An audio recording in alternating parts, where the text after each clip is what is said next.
They wore crowns, commanded armies, seduced empires, yet behind the velvet curtains of power, something was festering. This is the secret history of 50 royals, nobles, and mistresses who may have been touched by one of the deadliest whispers in European history, syphilis. Some of these tales are truth, others? Just rumor, myth, or slander buried in gossip and gold, but each one reveals how even the highest bloodlines couldn't outrun disease, decay, or disgrace. You've heard of royal scandals, but never like this. Welcome to the most infected court in history. Before we dive headfirst into royal rot and velvet intrigue, make sure to hit that subscribe button because history's darkest corners are just getting started. Drop a comment and tell us, where are you watching from, and what time is it in your kingdom right now? We're building an empire of curious minds, and your story belongs here too. Henry VIII of England. There's a reason why Henry VIII looks so grumpy in all those portraits. Yes, part of it was just being a 16th century king who couldn't stop getting into marital drama. But some historians also whisper another cause, a case of the French disease. That was the polite way people said syphilis back in the day because blaming the French never went out of style. Henry VIII wasn't just famous for his 6 wives. He was also infamous for his health issues, constant leg ulcers, mysterious mood swings, sudden rages. A once sporty prince turning into a bloated recluse. Sounds suspicious? To some historians, it does. While there's no surviving medical record that screams syphilis, many signs hint at something beyond just royal stress, especially since the Tudor court was no stranger to scandal.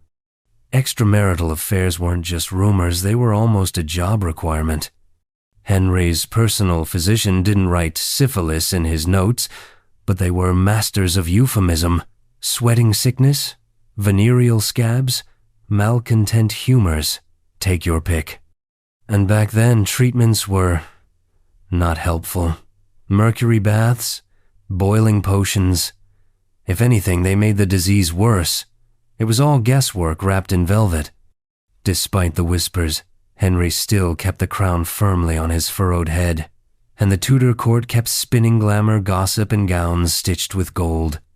But beneath the silk and splendor, something was festering, and not just in the politics. Next up is someone who made Henry look like a gentle choir boy, a man who ruled not just with an iron fist, but sometimes with an axe in the other hand. Ivan the Terrible of Russia. Imagine a ruler so fearsome, even his own name sounds like a horror movie. Ivan the Terrible didn't just earn that title for fun. He reigned with fury, crowned himself as Russia's first Tsar, and once beat his own son to death in a fit of rage. You don't get invited to many royal dinner parties after that. But Ivan's terrifying mood swings weren't just the result of a stressful job. Historians have long suspected something deeper, a physical illness, a rotting illness, possibly syphilis. The symptoms line up like chess pieces, sudden rages, paranoia, hallucinations, violent breakdowns. And yes, physical decay too. His bones were brittle, his skin pockmarked. His behavior, increasingly erratic. Some reports even mention a smell sweet and sour, the trademark scent of late-stage syphilis. Ivan's court wasn't much better. Russia in the 16th century was a land of brutal winters and even colder politics. Torture chambers were standard decor in the Kremlin. Enemies were boiled, beheaded, or vanished into the snow. And yet, Ivan was also a patron of the arts, a reformer, a genius in his own brutal way. His legacy is a riddle. Was he mad from power, poisoned by mercury treatments, or slowly unraveling from an invisible disease? Some believe it was a cocktail of all three. Whatever the cause, Ivan's reign was a fever, dream-bloody, brilliant, and unstoppable. And speaking of fever dreams, our next royal made a comeback from the dead, literally Charles II of England. Charles II was nicknamed the Merry Monarch. But merry didn't mean innocent. His court was a non-stop masquerade of velvet, champagne, and romantic entanglements. It was less government and more party planning with wigs. When Charles returned to the throne in 1660, England sighed with relief. The Puritan nightmare was over. The theaters reopened. Dancing was back. But behind the scenes of this glittering revival, Charles brought with him more than charm. He brought secrets. Charles fathered at least a dozen illegitimate children. His known mistresses filled entire wings of palaces, and where there's unchecked romance, there's risk. Syphilis was rampant in Restoration England, and while Charles never publicly admitted to being infected, signs crept into the record. Medical reports mentioned skin lesions, chronic headaches, even facial swelling. Court gossip whispered of the king's affliction, and in an era when discretion was a survival skill, those whispers say a lot. Treatments? You guessed it. Mercury again. That cure-all poison of the 1600s? Still, Charles kept the party going. His charisma was bulletproof. He built observatories, supported science, and even helped rebuild London after the Great Fire. But his body told a different story. By the end, he collapsed during a walk and never truly recovered. And that's the thing with syphilis, it doesn't care if you're wearing a crown. It just waits. Next, a woman who ruled Russia, rewrote history, and faced rumors of a disease no one dared mention to her face. Catherine the Great of Russia, rumored. Catherine the Great was many things: empress, reformer, art collector, enlightenment, thinker, and the unstoppable engine of Russian imperial expansion. She was also a magnet for rumors. Some were absurd, like the infamous horse story that refuses to die, but others cut deeper. Chief among them, the whisper that she had syphilis. Let's be clear, there's no solid proof. No medical records, no letters, no tell-all memoirs. But that's the thing with Catherine. Everything around her turned into myth. She ruled for 34 years, navigating palace coups, assassination plots, and multiple lovers, all while rewriting Russia's future.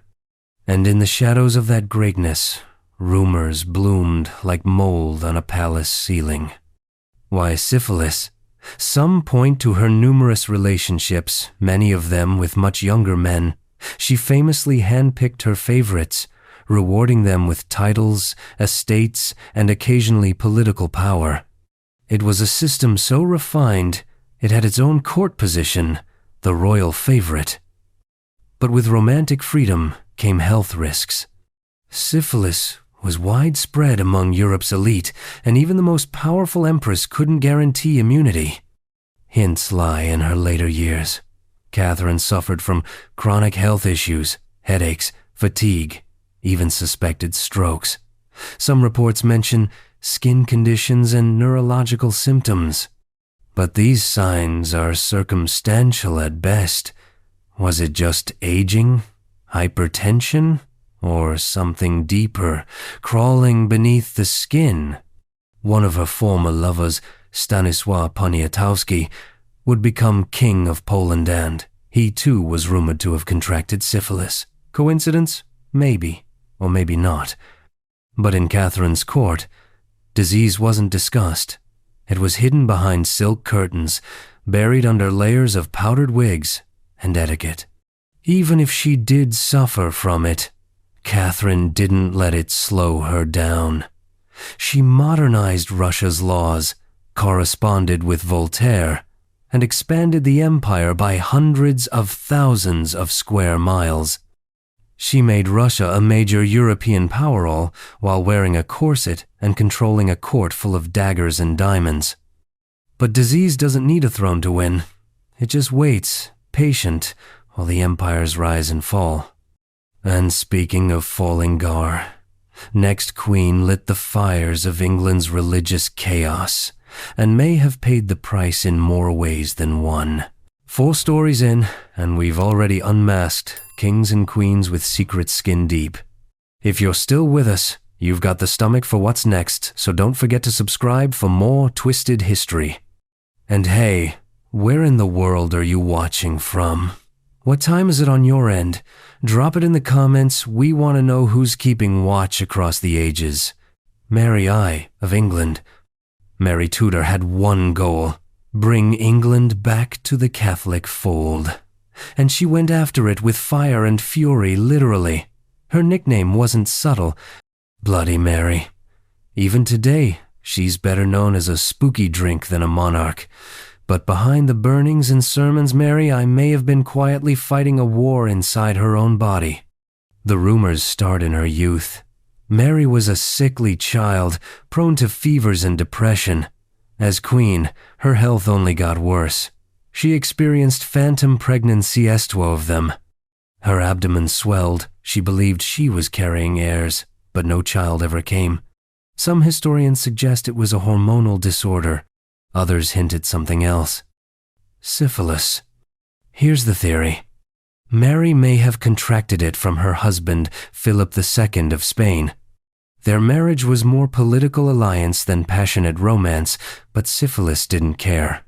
Philip was suspected of carrying the disease, and Mary's mysterious gynecological issues line up eerily well with advanced syphilitic symptoms. She also suffered from erratic moods, skin eruptions, and what was described as melancholy. Her teeth blackened, her eyesight deteriorated, her periods became irregular and painful. For a queen obsessed with producing a Catholic heir, her failing body was both a political tragedy and a personal torment. In a cruel twist of irony, Mary burned Protestants to save souls, but may have been consumed herself by an invisible, unholy fire. She died at age 42, childless, unpopular, and in constant pain. Her body was so weak by the end that she couldn't even stand without support. And yet, her death gave rise to her half-sister, Elizabeth, a Protestant queen who would undo nearly everything Mary fought for. But before we get to Elizabeth, there's another player from the Renaissance stage, a man with the charm of a prince, the ambition of a general, and the morals of a wasp. Cesare Borgia. Cesare Borgia wasn't just born into scandal, he perfected it. Son of a pope, brother to a femme fatale, and patron of poison, Cesare was the blueprint for every charming villain in fiction. And, if the rumors are true, syphilis was one enemy even he couldn't outmaneuver. Born in 1475 to Pope Alexander VI and his mistress Venosa, Cesare was destined for power. He started in the church, became a cardinal, then ditched the robes for armor. Political assassinations? Check. Strategic marriages? Check. Wars funded by bribery? Also check. But behind the golden armor, Cesare's body was falling apart. By his late 20s, reports describe his face as swollen and pocked, his nose collapsing in on itself, his voice hoarse and breath foul, classic signs of tertiary syphilis. One chronicler even said he wore a mask not just for drama but to hide the damage. And the irony? Cesare may have caught the disease through the very tactics he used to build his empire: seduction and betrayal. Renaissance Italy was crawling with opportunity, art, and infection. The French had brought syphilis back from the New World, and it moved faster than gossip through the noble courts. Treatments, of course, were as brutal as the man himself. He reportedly underwent mercury therapy, which involved steaming in a toxic bath until he was drenched in sweat and often blood. It didn't work. His body weakened. His power slipped. His enemies circled. By the time of his death at 31, Cesare was a shadow of the man Machiavelli had once idolized. The prince who could have ruled Italy instead lay hacked to death in a Spanish ambush, stripped of his armor and dumped in a ditch. A violent end, yes, but in some ways, Syphilis had already done the groundwork. Next, meet the father of this beautiful mess, a pope with more mistresses than morals, and possibly the first pontiff to battle the pox. Pope Alexander VI, Rodrigo Borgia. Rodrigo Borgia didn't just wear the papal tiara, he wore it like a crown in a Renaissance soap opera. As Pope Alexander VI, he ruled not with holiness, but with ruthless precision, silk gloves concealing iron fists, and beneath that velvet authority, the rot of rumors, whispers of poison, scandal, and syphilis. Born into the powerful Borgia family, Rodrigo climbed the ecclesiastical ladder like a seasoned politician. But he wasn't interested in saintliness. He threw extravagant feasts, gifted high-ranking positions like party favors, and fathered several children openly.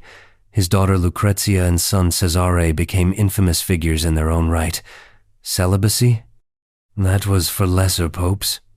The Vatican under Alexander looked less like a house of worship and more like a pleasure palace. Artists were patronized, enemies were poisoned, and mistresses plural were accommodated.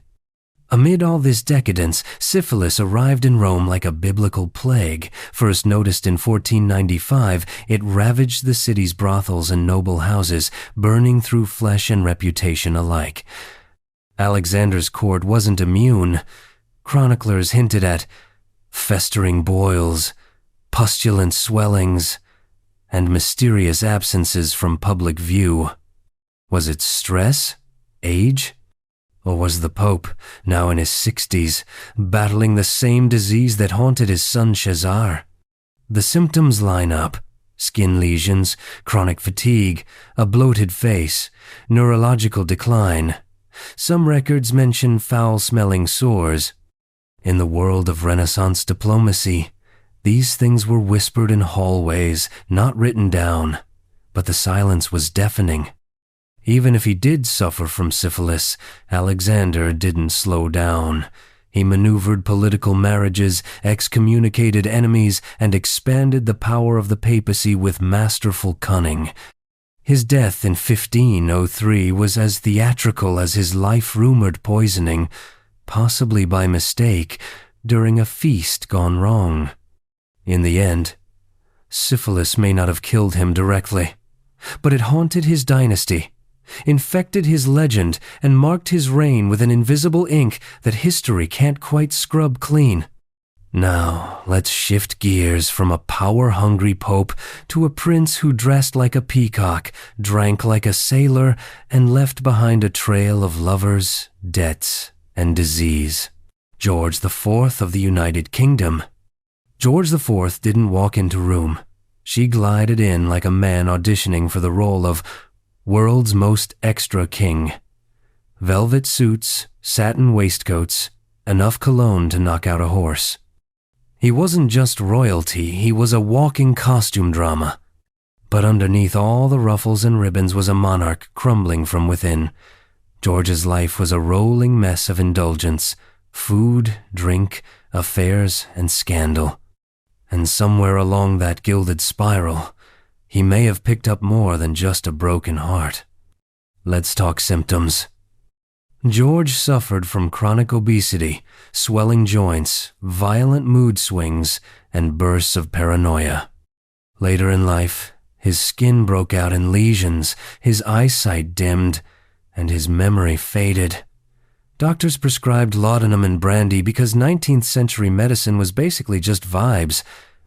Some historians suspect gout and heart failure, but others whisper a different culprit: syphilis. The gentleman's disease had made itself at home in London's brothels and parlors, and George was a frequent visitor to both. Even as Prince Regent, his romantic affairs were tabloid fodder. Actresses, courtesans, noblewomen, George pursued them all with reckless abandon. At one point he secretly married Maria Fitzherbert, a Roman Catholic widow, which was illegal under British law.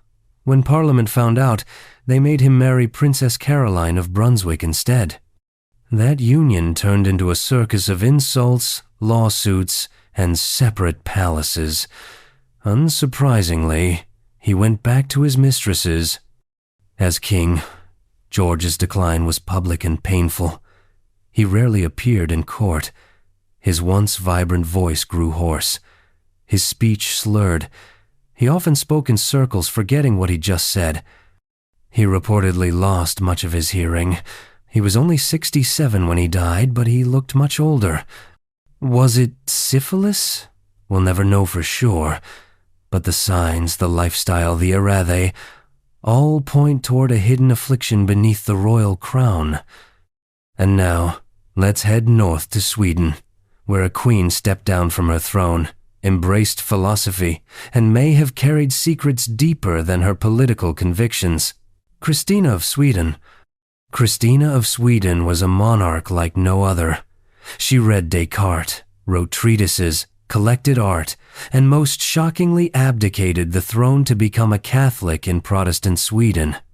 In the 1600s, that was basically announcing, "I'd like to start a continent-wide scandal, please."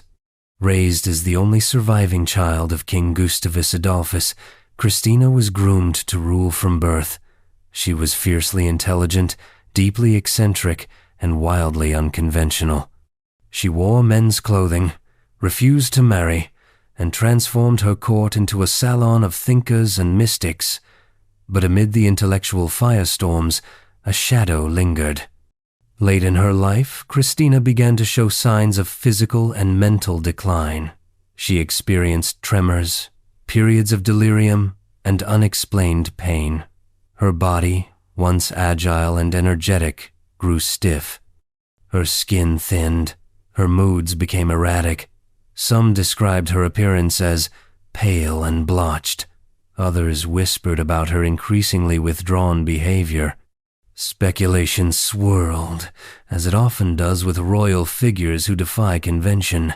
Some blamed stress, others menopause. But a more intriguing and sinister theory emerged: syphilis.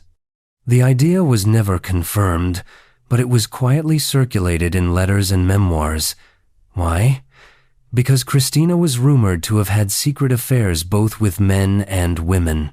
One such relationship with Cardinal Decio Azzolino, her lifelong confidant, raised many eyebrows. Whether or not she contracted the disease, Christina's story ends in faded grandeur. She died in Rome, surrounded by books, relics, and shadows. Her brain was removed and reportedly examined for abnormalities. None were found, but perhaps the damage wasn't in her skullet, was in the slow unraveling of a body burdened by something no crown could shield her from. Now let's cross into the empire that once ruled from the Alps to the Atlantic, where an emperor's body bore the bruises of more than just war. Charles V, Holy Roman Emperor. Charles V was the emperor who ruled a realm where the sun literally never set. Spain, the Netherlands, Austria, parts of Italy, and the Americashes domain stretched across continents like a golden cloak. But inside that cloak, decay, pain, and, possibly, syphilis. He was the grandson of Ferdinand and Isabella, the power couple behind Columbus. But Charles wasn't built for ease. His reign was plagued by rebellions, endless wars, and religious chaos. Martin Luther nailed his theses to a church door, and Charles had to figure out how to keep the Holy Roman Empire from turning into the Holy Roman dumpster fire. He worked, he traveled, he fought, and his body broke down. By his 30s, Charles suffered from intense jaw pain due to a famously pronounced Habsburg chin, but that was just the beginning. He was tormented by headaches, insomnia, muscle weakness, trembling hands, and a persistent, festering skin condition. Some described lesions and open sores. His legs would swell. He'd sweat uncontrollably. His mind, once razor-sharp, started slipping. Historians have blamed stress, gout, and genetic inbreeding for his ailments, but there's also a darker theory that Charles V was suffering from syphilis. The disease was rampant in royal courts, and Charles wasn't known for his monastic lifestyle. He had at least one illegitimate son, and court documents implied discreet romantic entanglements. The emperor eventually retired to a monastery, one of the few rulers in history to voluntarily give up power. But this wasn't peaceful retirement. He was carried on a litter, racked with pain, often bedridden. He died at 58, surrounded by relics, suffering in silence. Was it the cost of empire?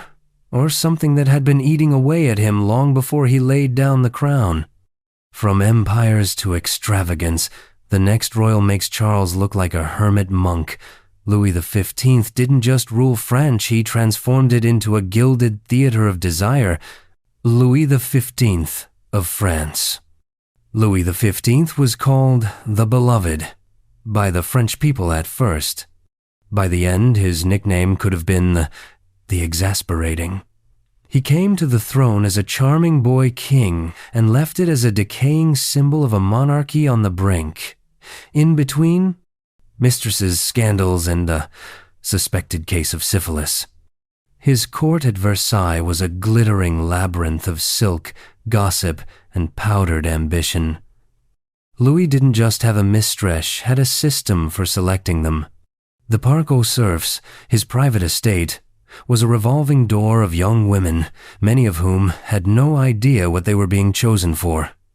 It was rumored that these liaisons numbered in the hundreds, and wherever that many liaisons occurred, disease followed like a shadow. Louis began showing signs of illness in his 40s. Chronic fatigue, skin eruptions, mysterious abscesses. His physicians prescribed mercury treatments, a dead giveaway, because that was the go-to poison for treating syphilis. The symptoms waxed and waned, but the decline was steady. His last years were marked by intense body odor, a hunched frame, and visibly ulcerated skin. The king was rotting before the eyes of a court, trained to say nothing. Public trust eroded. The people started whispering that their monarch was cursed, decadent, or worse, irrelevant. When he died in 1774, there was no massive outpouring of grief. His coffin was rushed out of Versailles, almost in secret, to avoid public rage. The monarchy itself would only last a few more years before the revolution came knocking. And if Louis left behind any physical legacy, it may have been something far less regal, a trail of infected courtiers and lovers. Let's turn now from France's pleasure palace to the blood-soaked battlefields of the 30 Years' War, where a general made of iron may have been rotting inside. Albrecht von Wallenstein. Albrecht von Wallenstein was the kind of commander who didn't flinch when cannons roared. A Bohemian noble turned imperial general, he marched across Europe like a storm cloud, crushing enemies with an iron will and a suspiciously loyal private army. He was feared. He was brilliant. He was also, maybe, diseased. Wallenstein's body didn't keep pace with his ambition. By his mid-40s, he suffered from tremors, insomnia, migraines, and what contemporaries called nervous disturbances. These weren't just battlefield stress symptoms. Some reports mention open sores, foul-smelling sweat, and increasingly erratic behavior. He became paranoid, secretive, convinced his own allies were out to get him. It wasn't just politics making him twitchy. Some historians suspect he may have had syphilis. The disease had by then become a familiar threat to noblemen and soldiers, alike spreading easily through war camps, brothels, and peace negotiations. Wallenstein, always moving, always scheming, was constantly exposed. Mercury appears again in his treatments. His personal doctors prescribed alchemical cures that involved mercury salves and infusions, classic signs of a suspected venereal illness. But instead of healing him, they seemed to hasten his decline. His speech slurred, his mood swung, his skin turned waxy and pale. Eventually, the Habsburg Emperor turned on him. Convinced that Wallenstein was plotting a coup, the court issued a secret warrant. Wallenstein was assassinated by his own officers, murdered in a quiet inn, his body broken before he could explain himself. A military genius, undone not by bullets, but possibly by a silent, crawling rot. Next, we leave behind the battlefield and step into the shadowy halls of the Plantagenet court, where a king's health reel or imagined wood fuels centuries of speculation. Edward IV of England, rumored. Edward IV was everything a medieval king wanted to be: tall, charming, and devastatingly handsome. At over 6 feet, he towered over his contemporaries, slicing through the battlefield and the ballroom with equal flair. He was the Yorkist prince who seized the crown during the Wars of the Roses, a dashing figure straight out of a romance, until rumors began to eat at the edges of his legacy. Among them, the lingering suspicion that syphilis may have quietly haunted his reign. There's no solid medical record from the 15th century to confirm anything, but what Edward left behind was a string of lovers, an early death, and a series of ambiguous health problems that still raise eyebrows.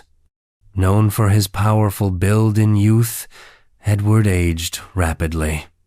In his later years, his weight ballooned.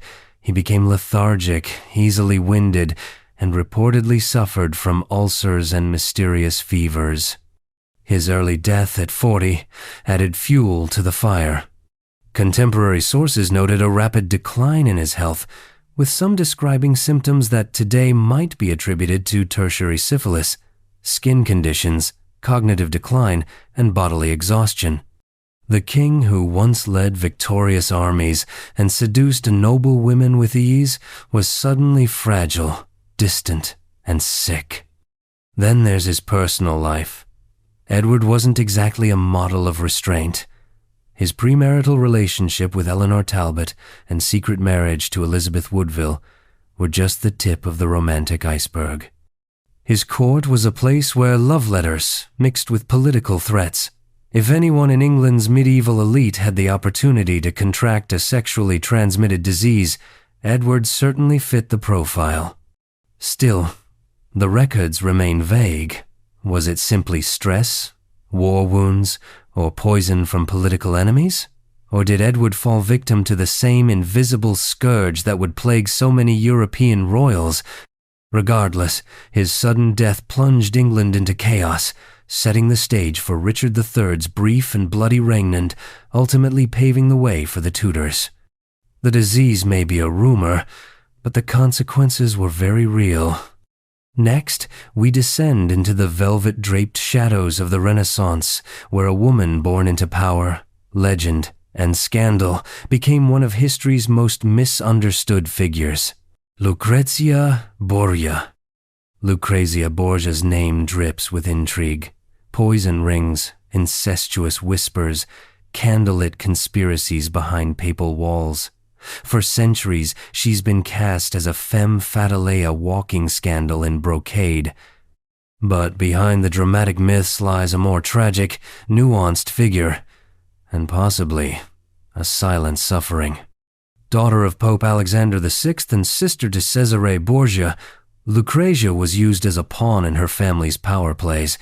Married off at 13, annulled soon after, then remarried and shipped off again. Her life was dictated by the ambitions of men who saw her as a tool, not a person. And wherever the Borgia family went, rumor sans syphilis seemed to follow. By the time she was in her 20s, Lucrezia had been linked to multiple affairs, forced marriages, and miscarriages. Though she eventually settled into a quieter life as Duchess of Ferrara, the damage may already have been done. Letters from her later years mention chronic fatigue, a pale complexion, and what some called a wasting illness. Her pregnancies became more difficult. Some believe she suffered multiple stillbirths due to a possible syphilitic infection. It's important to say, no record directly names syphilis, but Renaissance Italy was full of euphemisms. Physicians spoke in circles, especially when treating noblewomen. Diseases of the body were often disguised as ailments of the spirit, and syphilis, with its horrific symptoms and scandalous implications, was the one diagnosis nobody wanted on paper. By age 39, Lucrezia was dead worn down by childbirth, grief, and illness. She was buried quietly, far from the grandeur of her early years. For all her supposed power, she ended her life in quiet suffering, haunted by a past she never asked for. Lucrezia may have worn silk, but her life was stitched with pain. If she did suffer from syphilis, it would have been the final irony, that the daughter of a pope and sister to a warlord carried in her blood the punishment of sins not her own. Now we travel to Spain, to a prince so tortured by his own mind and body, he became a symbol of royal madness and a mystery even modern science still can't solve. Don Carlos of Spain. Don Carlos wasn't supposed to be a legend. He was just supposed to be a king in waiting. But history doesn't always cooperate. The son of Philip II of Spain, Don Carlos became infamous for his violent outbursts, physical deformities, and sudden death, all wrapped in rumors of hereditary madness, incest, and perhaps syphilis. Born into the powerful Habsburg dynasty, Don Carlos had a pedigree that was more curse than blessing. His lineage was soaked in generations of intermarriage, and it showed. As a child, he suffered frequent illnesses, a malformed spine, and one leg shorter than the other. He was unstable on his feet and unstable in his mind. By adolescence, his behavior spiraled into something darker. He attacked servants. He burned clothing. He once tried to throw a man out a window for dressing too well. There are even stories of him plotting to kill his father. Don Carlos became unmanageable, dangerous, and deeply disturbed. Some believed it was just bad genetics. Others, especially in his time, whispered of a deeper affliction, syphilis. His erratic behavior, violent paranoia, and physical degeneration ticked many boxes of late-stage neurosyphilis. And it wouldn't be far-fetched. His court, like many in Europe, was a hotbed of silent infections. If Carlos had contracted syphilis, perhaps even in the womb, his condition would have been both inherited and fatal. Eventually, Philip II had his own son locked up in solitary confinement. Don Carlos died shortly after, at the age of 23. The official cause? Natural causes. But nobody believed it. Some said starvation, others suspected poisoning. What we do know, his body was falling apart long before his mind did. Don Carlos became a cautionary tale about power, isolation, and the price of royal bloodlines pushed too far. Whether syphilis played a role or not, his life was the embodiment of decay from within. And speaking of disturbed royal sup, next is a man who ruled with wigs, flair, and rumors swirling like perfume through the Versailles air. James I of England, rumored. James I of England and the VI of Scotland came into power with the promise of Unitia King for both thrones, a peacemaker in a fractured realm. But if you peeled back the layers of royal rhetoric, you'd find a monarch riddled with contradictions, scholarly and witty, yet deeply insecure, paranoid about plots, yet obsessed with flattery. And, according to some whispers from his time possibly battling syphilis, let's start with his appearance. James wasn't the image of Renaissance beauty. He walked with a limp, drooled when he spoke, and was known for open sores and skin issues that he often tried to cover with heavy clothing. His personal hygiene or lack thereof was legendary even by 17th century standards. He once proudly declared that he bathed as little as possible. If he did have syphilis, that certainly didn't help. Now, James wasn't a reckless libertine like his son Charles II, but his personal life was still the subject of scandal. He had a close and some argue romantic relationship with several male courtiers, most famously George Villiers, Duke of Buckingham. Letters between the two survive, full of emotional, borderline amorous language. Whether it was platonic or not, it certainly raised eyebrows. And wherever courtly intimacy occurred, so did the risk of disease. Later in life, James became increasingly paranoid and weak. His legs swelled, his eyesight dimmed, and his speech became slurred. He complained of headaches, joint pain, and strange ailments no doctor could quite explain. Mercury was part of his medical routine, suggesting that at least some in his court believed syphilis might be involved. Though nothing was ever confirmed, and some historians attribute his issues to other causes like gout, or even porphyriath pattern is hard to ignore. His erratic health, combined with behavioral shifts, paints a picture that matches many victims of the Great Pox. James may have united crowns, but his body was quietly falling apart long before England and Scotland did. Next in our march of afflicted royals, a duke with flair, eyeliner, and an army of rumors trailing behind him like a velvet cape. Philippe I, Duke of Orleans. Philippe I, Duke of Orleans, wasn't just the brother of Louis XIV, was the most flamboyant man in France.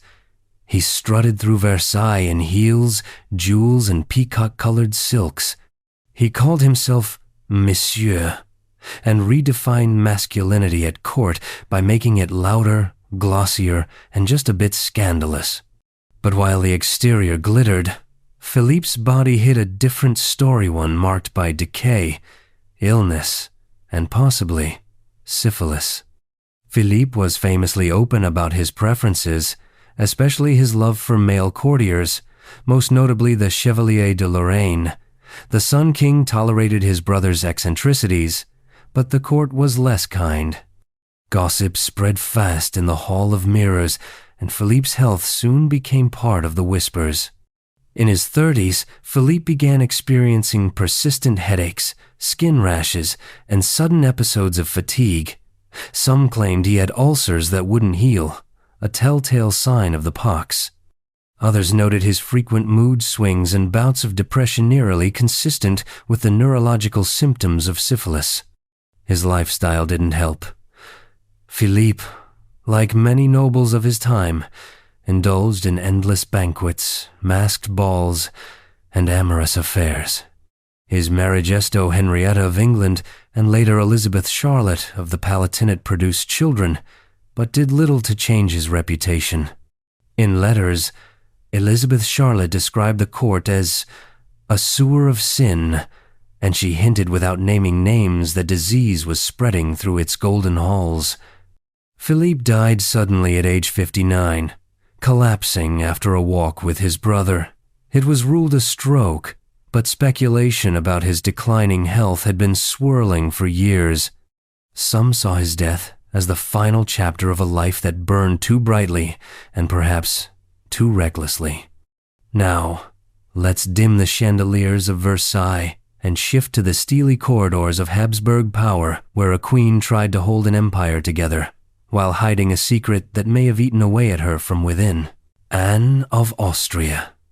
Anne of Austria was queen, regent, and the mother of the Sun King. She played the long game of power, strategizing behind closed doors, enduring scandal, and surviving the treacherous waters of French politics. But her reign wasn't just marked by diplomacy and dynastic pressure. According to some 17th century gossip, it was also marked by a hidden illness, syphilis. Anne was married to Louis XIII, a man more interested in prayer and policy than passion. Their marriage was distant, often strained. It took years for Anne to conceive an heir, and when she finally did, producing Louis XIV, court exploded with relief and rumors. One popular story claimed she had taken a secret lover to secure a royal pregnancy. Whether that's true or not, the rumors never stopped, and some hinted that her long delay in childbirth was due to venereal disease complications. In her later years, Anne developed symptoms that would raise red flags today: persistent headaches, joint pain, skin discolorations, and fatigue. She reportedly took mercury-based treatments a clue, once again, pointing towards syphilis as a suspected diagnosis. These remedies were rarely advertised. They were whispered about, administered behind curtained beds, and blamed on miasmas or melancholy. Anne's time as regent during her son's youth was defined by tightrope walking diplomacy. She balanced the ambitions of Cardinal Mazarin, civil uprisings, and foreign Warsaw while suffering from chronic illness. Court observers noted her physical deterioration, especially in the last decade of her life. She withdrew from public life, her once commanding presence replaced by silence and shadows. She died in 1666, aged 64, in considerable pain. The official cause was breast cancer, but alternative theories continue to swirl quiet reminders of the diseases that shaped monarchies, rewrote dynasties, and left even the most powerful women vulnerable. Up next, we turn to a revolutionary noble with a tongue like a whip and a past full of secretsome of which may have come back to infect him. That's 14 names down, and we're barely scratching the powdered surface. If your curiosity's still intact, make sure you're subscribed, because the deeper we go, the darker it gets. While you're here, drop us a comment. Where are you tuning in from, and what time is it in your corner of the timeline? Let's see how far this royal infection has spread. Count de Mirabeau. Honoré Gabriel Riquetti, better known as Count de Mirabeau, wasn't a king, but he wielded the pen and voice of one. In the early days of the French Revolution, he was a thunderclap electrifying speeches, radical ideas, and enough charisma to bend entire assemblies to his will. But behind the blazing intellect was a body crumbling from disease, and among the many ailments that dogged him, syphilis may have been the most insidious. Mirabeau was no stranger to scandal. Born into nobility but raised in rebellion, he was imprisoned by his own father for debt, defiance, and a string of love affairs that left a trail of rumors wider than the Seine. During his early travels through Europe, he lived recklessly gambling, writing, and indulging in countless romantic entanglements. Somewhere along the line, he likely contracted syphilis, a silent parasite that would haunt him for the rest of his short, volcanic life. By his 30s, Mirabeau's health was already deteriorating. His face became swollen and blotchy, his breath short, and his joints stiff with pain. His contemporaries described him as a lion in a collapsing cage, his mind sharp, his body failing. He was treated with mercury, a clear indicator of suspected syphilitic infection. And the mercury didn't just fail it, poisoned him further, weakening his organs while barely touching the disease. Despite the pain, Mirabeau never slowed down. He wrote, debated, and maneuvered behind the scenes, trying to bridge the gap between monarchy and revolution. He believed France could evolve without collapsing. He believed he could outpace death with rhetoric. He was wrong on both counts. In 1791, at age 42, he died suddenly, leaving behind political chaos, a slew of unfinished reforms, and a body riddled with disease. His death was mourned as the passing of a titan. But beneath the marble statues and florid obituaries lay a man who had been consumed from within by ambition, yes, but also likely by syphilis. And now, from the halls of revolutionary France to the royal bedchambers of the Sun King, we meet a mistress whose legacy is scented with scandal and rumors of something far more lethal than court gossip. Madame de Montespan. Madame de Montespan was called the true Queen of France, and not without reason. As the chief mistress of Louis XIV, she ruled over Versailles with wit, beauty, and a razor-sharp tongue. Her apartments were more lavish than most palaces. She gave the king 7 children. She hosted salons so opulent they made nobles weep with envy. But while she dazzled the court, something darker simmered beneath her powdered skin. Whispers followed her like perfume. Affairs, poisons, dark rituals, and possibly syphilis. Montespan's rise was meteoric. She entered court as a lady-in-waiting and quickly became the king's favorite. But as their relationship deepened, so did the shadows. By the late 1670, she was swept into the infamous Affair of the Poisons, a sprawling scandal involving witches, black masses, and aristocrats dabbling in dark arts to win favor or eliminate rivals. Montespan's name was never officially condemned, but she was quietly removed from court life, and the king's affection cooled. Shortly after, her health began to decline. Reports from court describe recurring skin problems, joint pain, and severe headaches. Her once glowing complexion faded.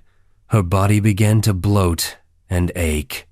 Physicians treated her with herbal remedies and mercury again, the 17th century doctor's way of saying, "We think it's syphilis, but we won't write it down." Montespan retired to a convent where she lived out her days in relative isolation. She died in 1707, her reputation still divided between legend and infamy. Some saw her as a victim of court politics. Others saw a schemer who paid the price for playing too close to the fire, but the illness that stalked her may have been neither political nor spiritual. It may have been a real disease, passed in passion, hidden by lace, and never named aloud. As her candle flickered out in that quiet cloister, one thing was certain. The Sun King had moved on, but the rot left behind still whispered through the corridors of Versailles. Now we leap back into the Renaissance, to a pope clad in armor, swinging swords and scandal in equal measure, whose own body may have been carrying an invisible enemy far worse than his earthly ones. Pope Julius II.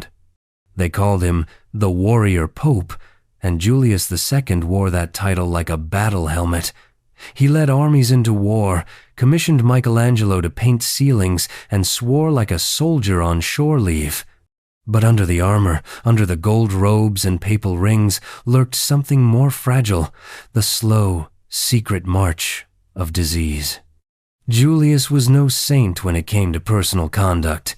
He fathered at least one illegitimate daughter, unusual for a pope, but not uncommon for the era.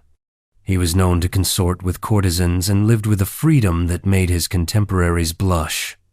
And during the early 1500s, Rome was awash with syphilis. It had arrived like a biblical plague in the late 1490, sweeping through courts, brothels, and the Vatican itself. Julius moved through all three. By the time he became pope in 1503, Julius was already in his 60s and visibly struggling with illness. Chroniclers described his skin as blotchy, his face pockmarked. He was known to suffer violent fevers and bouts of melancholy rage. His physicians prescribed what else? Mercury, along with strict bed rest. The mercury treatments suggest they suspected the pox.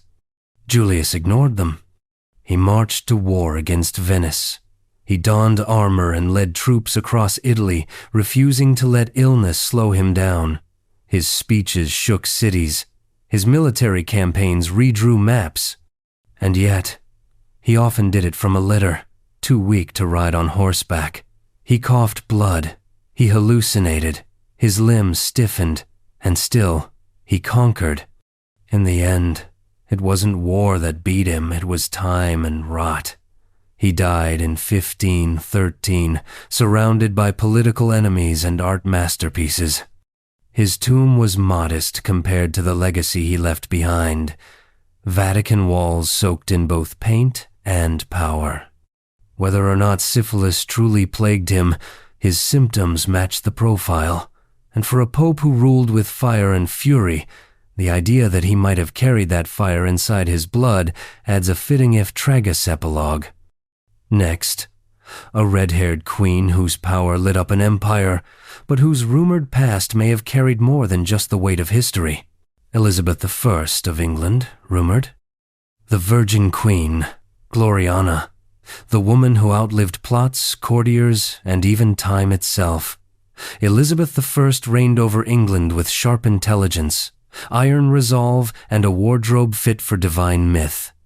But for all her political control and theatrical flair, there were hushed murmurs of something else-seen in visible affliction, the whispered suggestion of syphilis. Let's be clear, there's no official diagnosis. Elizabeth's image was carefully curated, and her court functioned like a fortress of secrecy, yet rumors dogged her reign. Her complexion, famously caked in white lead makeup, was reportedly used to mask blemishes and lesions. Her teeth turned black, and her breath, by later accounts, became sour and fetid. These were chalked up to aging or cosmetics, but not everyone was convinced. Behind the royal poise was a woman often plagued by sudden mood swings, intense migraines, and fits of depression. Her physicians recorded nervous distempers and melancholic vapors. To a modern eye, some of these align with the neurological signs of syphilis. Elizabeth never married, but her life was not without intimacy. Her long relationship with Robert Dudley, Earl of Leicester, was the subject of endless gossip, and in a court of close chambers and scandalous secrets, physical discretion was no guarantee of safety. Her refusal to name an heir only deepened suspicions. Was it just political strategy, or did she fear producing a child with congenital defects? The speculation that her hesitation may have been rooted in hidden illness crept into diplomatic whispers and enemy pamphlets. In her final days, Elizabeth was described as nearly immobile, her skin mottled, her mind drifting. She refused to lie down, standing until she could stand no more. No autopsy was conducted, and the cause of death remained vague. Natural causes. Maybe that's all it was, maybe it wasn't. But for a queen who ruled an empire with glitter and guile, the idea that she might have silently borne the weight of disease adds another layer to her mystery. Now let's leave behind the grandeur of court drama for a king who unified Italy and may have shared more than just nationalist dreams with his mistresses. Victor Emmanuel II of Italy. Victor Emmanuel II, the first king of a united Italy, had a mustache you could hang a flag from and a libido that could fill a census. He fought wars of independence, rode into Rome like a messiah on horseback, and proudly fathered over 50 illegitimate children. But beneath the heroic portraits and battlefield dust, there may have been a hidden struggle signs of syphilis, quietly scribbled between the lines of Italian unification. Nicknamed the Gentleman King, Victor was anything but gentle in his private life. His long-standing affair with Rosa Vercellana, whom he later married morganatically, was just the most public of many. His appetite for women was legend, but so too were the consequences. Accounts of chronic fatigue, skin lesions, and neurological symptoms shadowed his later years. By the time he was in his 60s, Victor was often described as sluggish and irritable. He experienced difficulty walking and was said to suffer from severe joint pain. His physicians treated him with a familiar cocktail of quinine and mercurite, 19th century's go-to guess when they suspected something unmentionable. His court avoided naming the illness outright, of course. No king wanted to be associated with a disease tied so intimately to scandal and shame. But documents from his doctors included vague references to cutaneous eruptions and muscular wasting. That, paired with his increasing isolation from public appearances, paints a bleak portrait. Yet the nation adored him. Statues rose, songs were sung, Italy had its king, and the price of glory was paid behind palace walls. If Victor Emmanuel II truly did suffer from syphilis, He did so while wearing the weight of a kingdom on his shoulder sand, hiding the rot beneath a hero's armor. From battlefields and royal beds to England's most glamorous road next is a man who lived fast, loved widely, and may have caught something he couldn't charm his way out of. George Villiers, 1st Duke of Buckingham. George Villiers wasn't born noble, he made himself that way. With chiseled looks, an irresistible smile, and a keen sense of court politics, he rose from obscurity to become the favorite of 2 English kings, James I and Charles I. He was wealth, wit, and scandal incarnate. But among his many rumored gifts, he may have carried something darker, syphilis. Buckingham was adored by James I, who raised him to titles with dizzying speed: Earl, Marquis, Duke. With each promotion, he drew more envy and more attention. His close relationship with the king stirred rumors of intimacy, but his affairs with women were even more public. He seduced countesses, married into wealth, and still found time for whispered liaisons. By his late 30s, Buckingham began showing signs of chronic illness. Letters mentioned sudden fatigue, persistent skin conditions, and a decline in energy. Courtiers noted his mood swings and erratic decisions, particularly during his ill-fated naval expeditions. At the siege of La Rochelle, his leadership crumbled into chaos. A man, once sharp and cunning, now appeared slow, distracted, and physically ailing. Mercury again appears in the medical records, the telltale signature of syphilis treatment. His skin reportedly became discolored. His eyes lost their luster. There were rumors that he had become unwell in spirit, a polite euphemism for mental or neurological deterioration. His enemies didn't need a diagnosis to hate him. He was seen as arrogant, entitled, and corrupt. Eventually, he was assassinated by a disgruntled naval officer, a dagger to the chest in broad daylight. His body may have failed him slowly, but politics made sure he didn't linger. Buckingham's life burned bright and fast, but like many stars of his age, the rot of disease may have been working behind the scenes long before his final curtain. Now, we travel to a princess caught between kingdoms and marriages, who carried both royal blood and a rumored infection that couldn't be cured with diplomacy. Henrietta of England. Henrietta of England lived a life shaped by diplomacy, caught in the crossfire between thrones and religious factions. Born the daughter of King Charles I and sister to Charles II, she became the Duchess of Orleans through marriage to Philippe I himself, no stranger to scandal.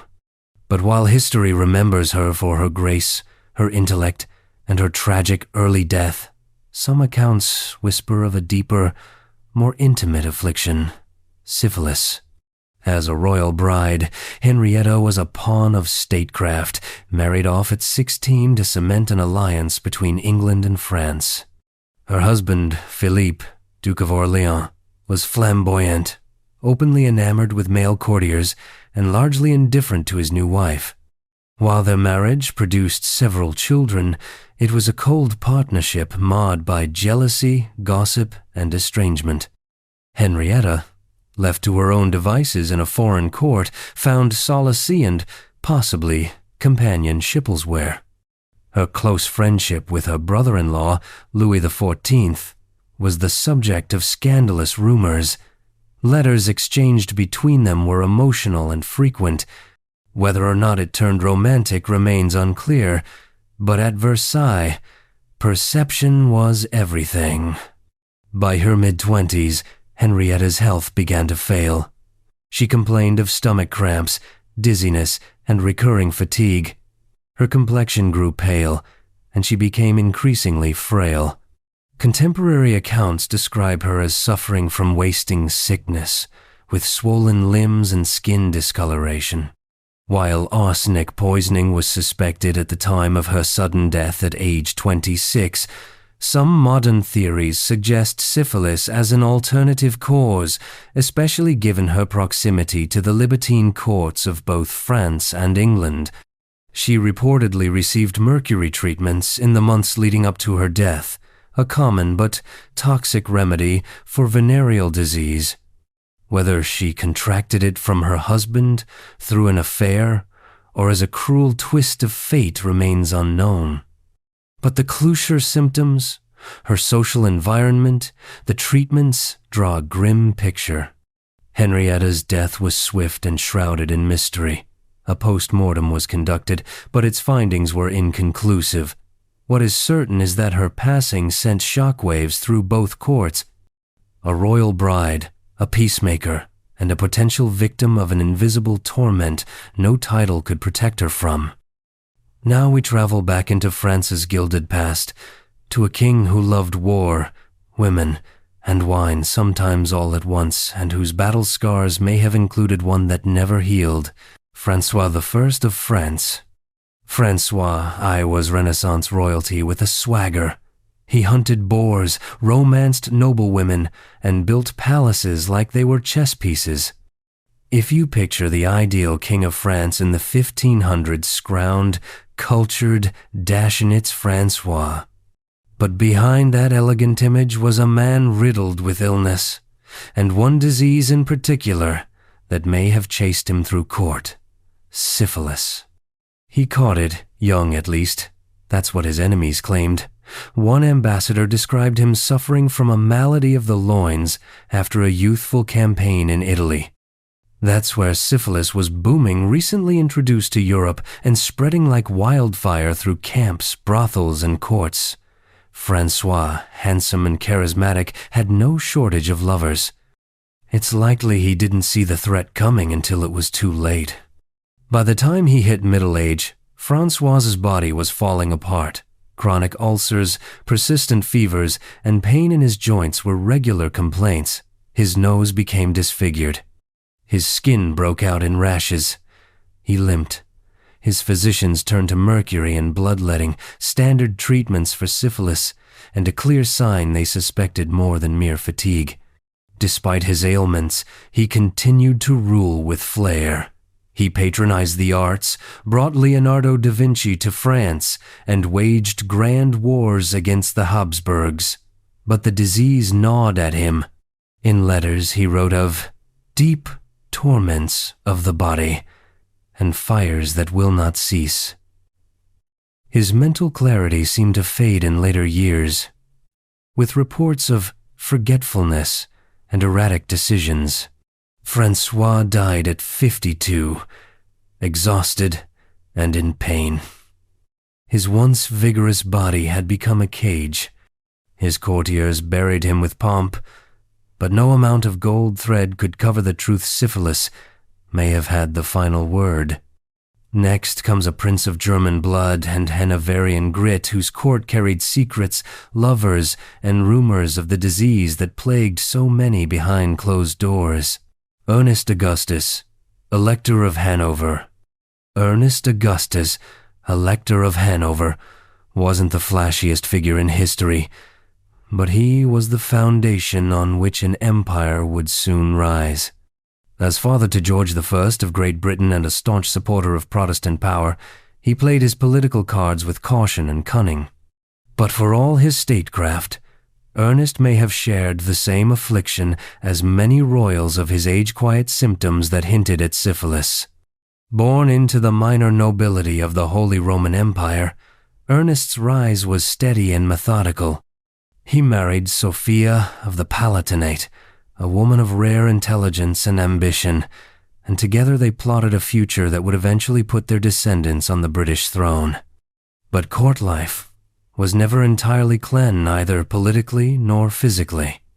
Ernest Augustus, like many German princes, maintained a lifestyle of calculated indulgence. He had mistresses, political alliances sealed in private chambers, and participated in the courtly culture of masked balls and discreet affairs. Medical records from his later years describe bouts of inflamed joints, pustules, and mental agitation. He suffered from chronic pain and increasingly relied on his physicians to manage his failing health. He was prescribed mercury yet again, that red flag of 17th century medicine's worst-kept secret.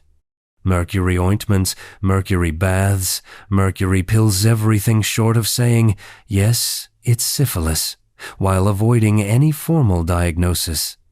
Sophia wrote of her husband's strange temperaments and prolonged illnesses with some restraint, though it's clear their later years together were marked by tension and distance. By the time of his death in 1698, Ernest was seen as reclusive, no longer the energetic schemer he once had been. Though he died before seeing his son become King of England, his legacy endured. What also may have endured, though buried under silence and ceremonial language, was the shadow of a disease that left its trace on both his body and the generations that followed. No, shift your eyes to Saxony, where a king known for breaking horses, beds, and possibly his immune system comes galloping into view. Augustus the Strong of Saxony. If Europe had a bench press champion in the 18th century, it was Augustus the Strong. Elector of Saxony and King of Poland, he was famous for snapping horseshoes with his bare hands and fathering more children than some small villages had residents. Power, charm, and libido. Augustus had all three. But he may have had something else too: syphilis. Known as the Saxon Hercules, Augustus turned masculinity into performance art. He kept a massive harem, with mistresses hand-picked like rare jewels, and claimed over 300 illegitimate children. Behind the scenes, however, his body began to betray him. Chroniclers noted sudden changes in his health, prolonged fevers, ulcers, and a gradual weakening of his legendary strength. His skin reportedly developed dark lesions, and he became prone to fainting spells. By middle age, his mobility decreased. His once fluid movements became stiff, and his hands, those famous hands, shook with tremors. These symptoms, coupled with the court's medical treatments, pointed toward one likely culprit: syphilis. Mercury, again, made its entrance. Augustus's doctors applied mercury salves and steams, believing the noxious fumes would draw the illness from his bones. Instead, they likely poisoned him further, contributing to neurological symptoms that worsened with age. Despite his suffering, Augustus ruled with bombast. He imported Italian artists, built dazzling palaces like the Zwinger, and turned Dresden into a cultural capital. But by the end of his life, he was a shadow of the man he once was. His body bloated, his legs swollen, and his skin discolored, more beast of burden than Hercules. He died in 1733 and was buried in splendor, with his heart separated and interred in Poland, fittingly divided, just like his life half myth, half rot. Next, we sail southwest to Portugal, where a king draped in gold lace may have paid for luxury with disease. King Joao V of Portugal. Joao V of Portugal was called the Magnanimous, and he ruled with the kind of theatrical opulence that made Louis XIV look like a minimalist.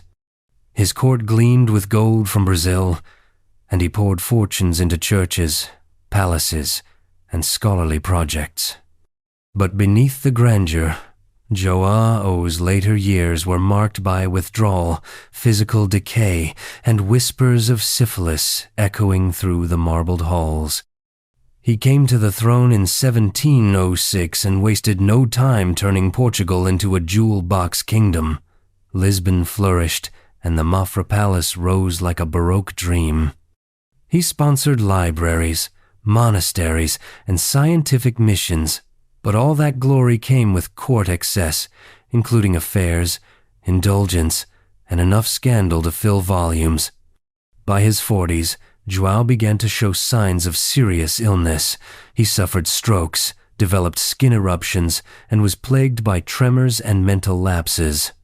One chronicler noted that his face became slack, and his speech was often incoherent. While strokes are well documented, some medical historians believe syphilis may have played a background role, especially given the pattern of neurological deterioration.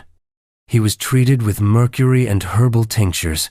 His doctors described his illness as a degenerative malady of unknown origin, language often used to tiptoe around venereal diseases in monarchs.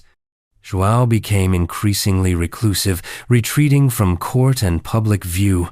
Ministers ruled in his name, but the king himself faded into the shadows. He lingered in this condition for nearly a decade.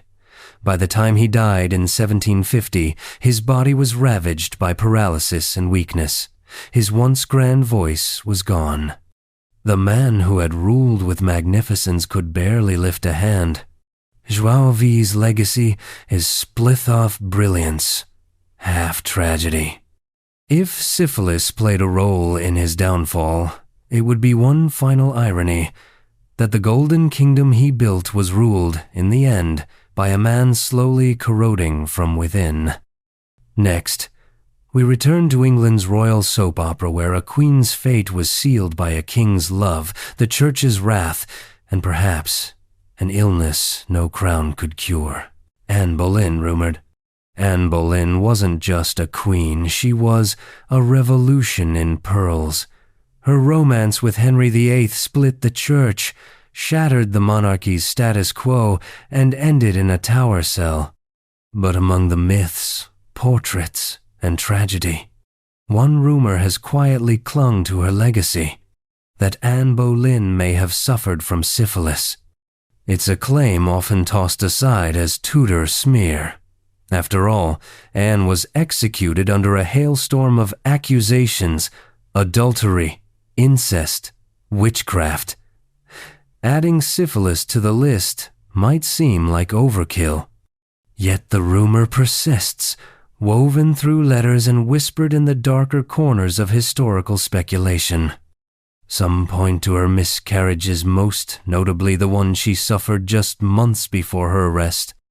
Descriptions mention a malformed fetus, which at the time was seen as a divine punishment, but today might hint at congenital syphilis. If Anne had contracted the disease perhaps from Henry himself, it could explain her difficulty in carrying pregnancies to term. Henry, after all, was hardly monogamous. He had mistresses before, during, and after his marriage to Anne. If he had been infected, it's not impossible that Anne became a victim of the king's own recklessness.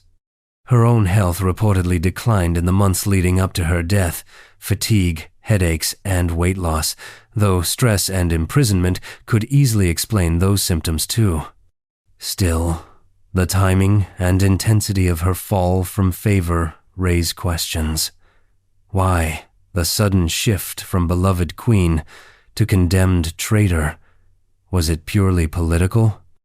Or did her inability to produce a male heir possibly due to illness tip the scales? Whether the syphilis rumor is slander or possibility, it adds another layer to Anne's mythos. She died young, beheaded at 35, in a crisp French gown, declaring her innocence with royal composure. Her body was laid to rest in an unmarked Gravino crown, no fanfare. Anne Boleyn changed England forever. If she also bore the hidden scars of disease, they were lost beneath the velvet and blood. Next, we meet a king who ruled the largest empire in the world and whose legacy is haunted by both grandeur and genetic ruin. Philip II of Spain rumored. Philip II of Spain ruled the most sprawling empire in the world, a realm so vast that the sun never set on its lands. He sat at the center of an empire built on gold, conquest, and faith, and he governed like a man who believed God had personally handed him the keys. But behind his somber portraits and devout manner, there are whispers, not of war or politics, but of illness. Quiet rumors that Philip may have carried the mark of syphilis. On the surface, Philip was reserved, controlled, and deeply religious. He lived a regimented life, bordering on monkish. Yet, beneath this veneer, His marriages, 4 in total, and several suspected affairs paint a more complex picture. Syphilis had already swept across Europe by his reign in the 16th century, and Spanish courts were not immune. If Philip did contract the disease, it would not have been spoken aloud, only buried in euphemism and coded medical records. His health was a constant issue. Chronic gout plagued his limbs, rendering him immobile for long stretches. He suffered persistent fevers, ulcers, and a series of abscesses that reportedly gave off a foul odor. Some documents from his physicians mention purulent sores and venereal afflictions, though these terms were never explained in full detail. He was treated with poultices, herbal steams, and even mercury-based salvestal tales, signs that syphilis may have been among the unspoken diagnoses. In his later years, Philip became reclusive. He locked himself away in the dark stone halls of the Escorial, surrounded by relics and prayers. His final days were marked by agony.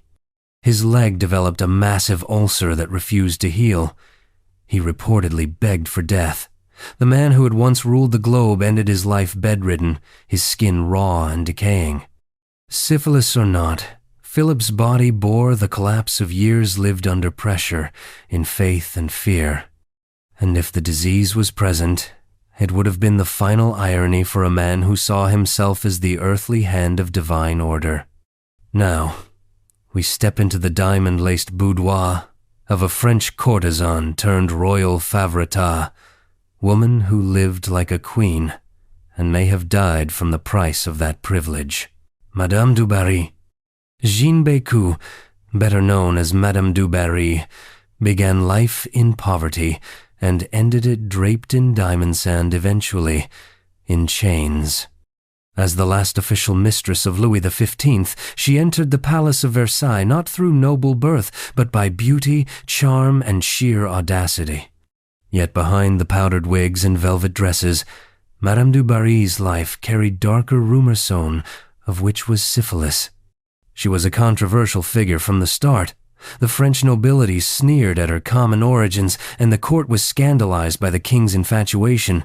But Louis XV was enchanted. He showered her with gifts, titles, and an official place at court.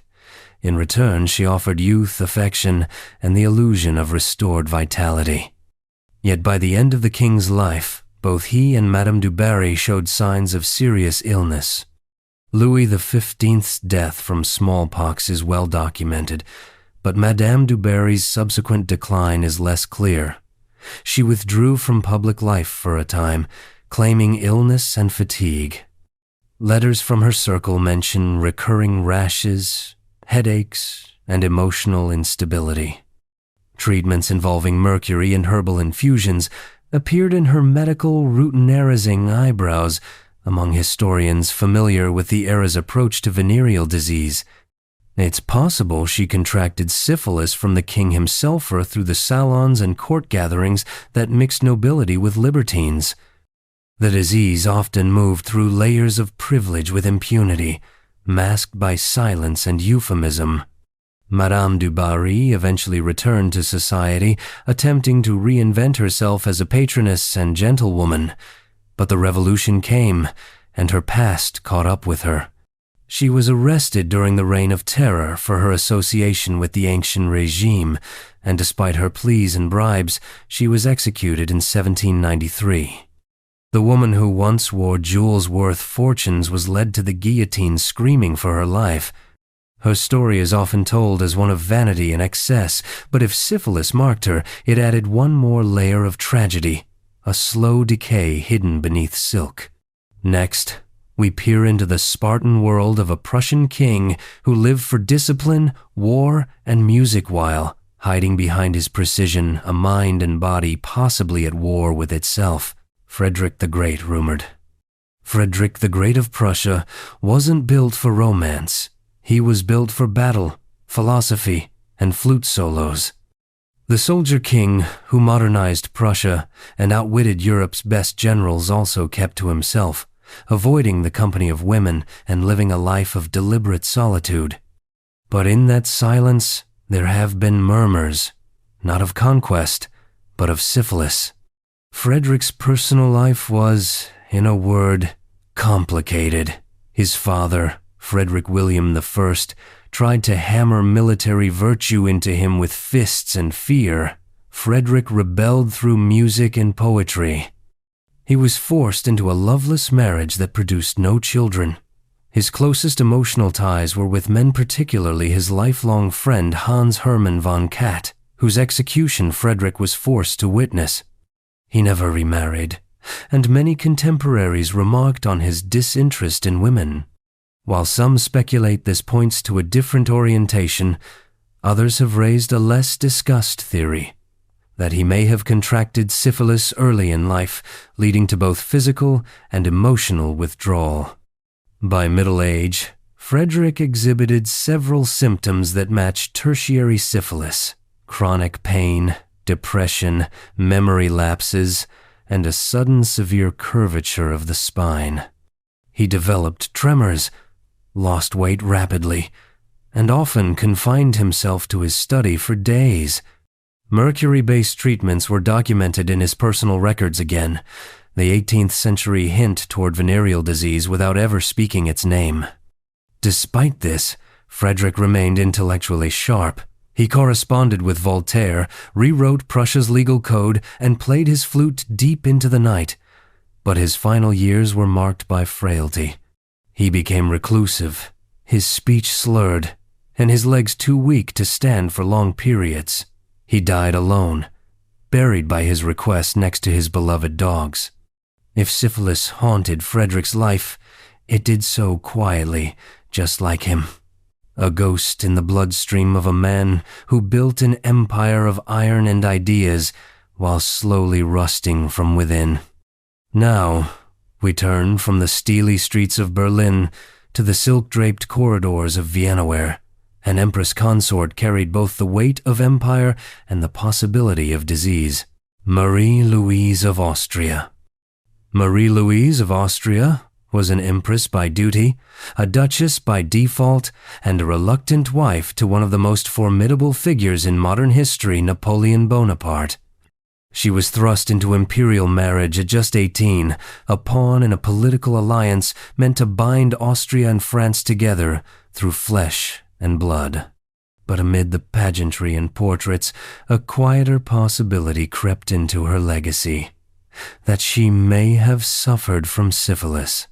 Her marriage to Napoleon was neither romantic nor equal. She was the second empress, following the infamous Josephine, and she bore Napoleon a son, Napoleon III, who would never truly rule.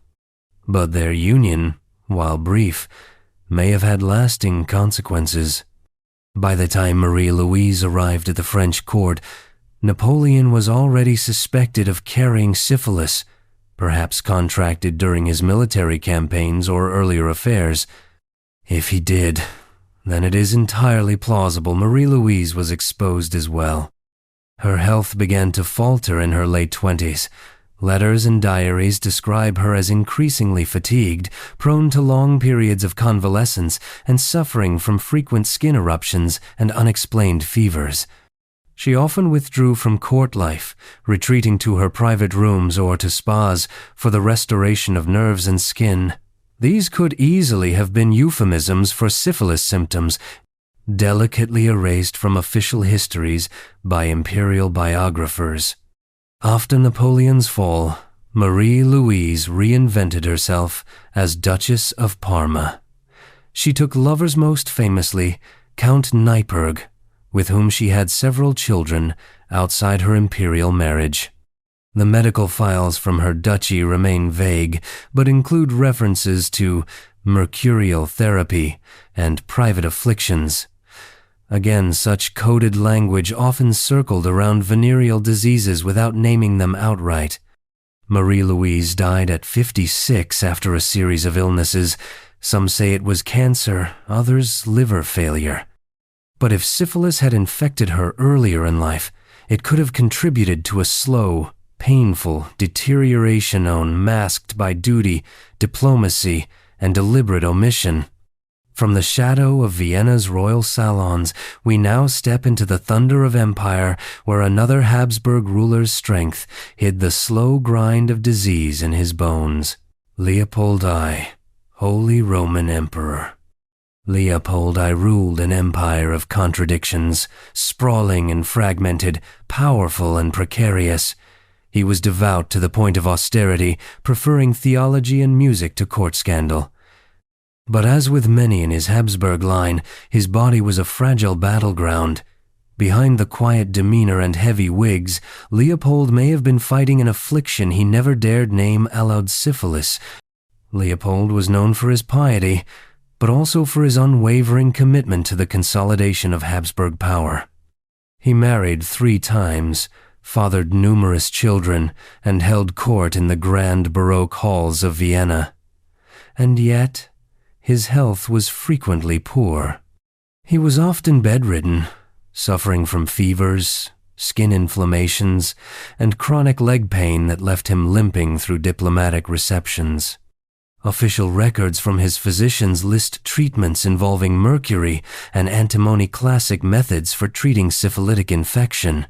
While nothing in the archives directly accuses the emperor of venereal disease, the circumstantial evidence is hard to ignore. Descriptions of skin ulcerations, intense headaches, and mental disturbances appear throughout his medical files. His third wife, Eleanor Magdalene, also suffered frequent miscarriages and health complications. Whether connected or coincidental, the suggestion that syphilis may have run its course through the imperial couple lingers in the shadows of historical inquiry.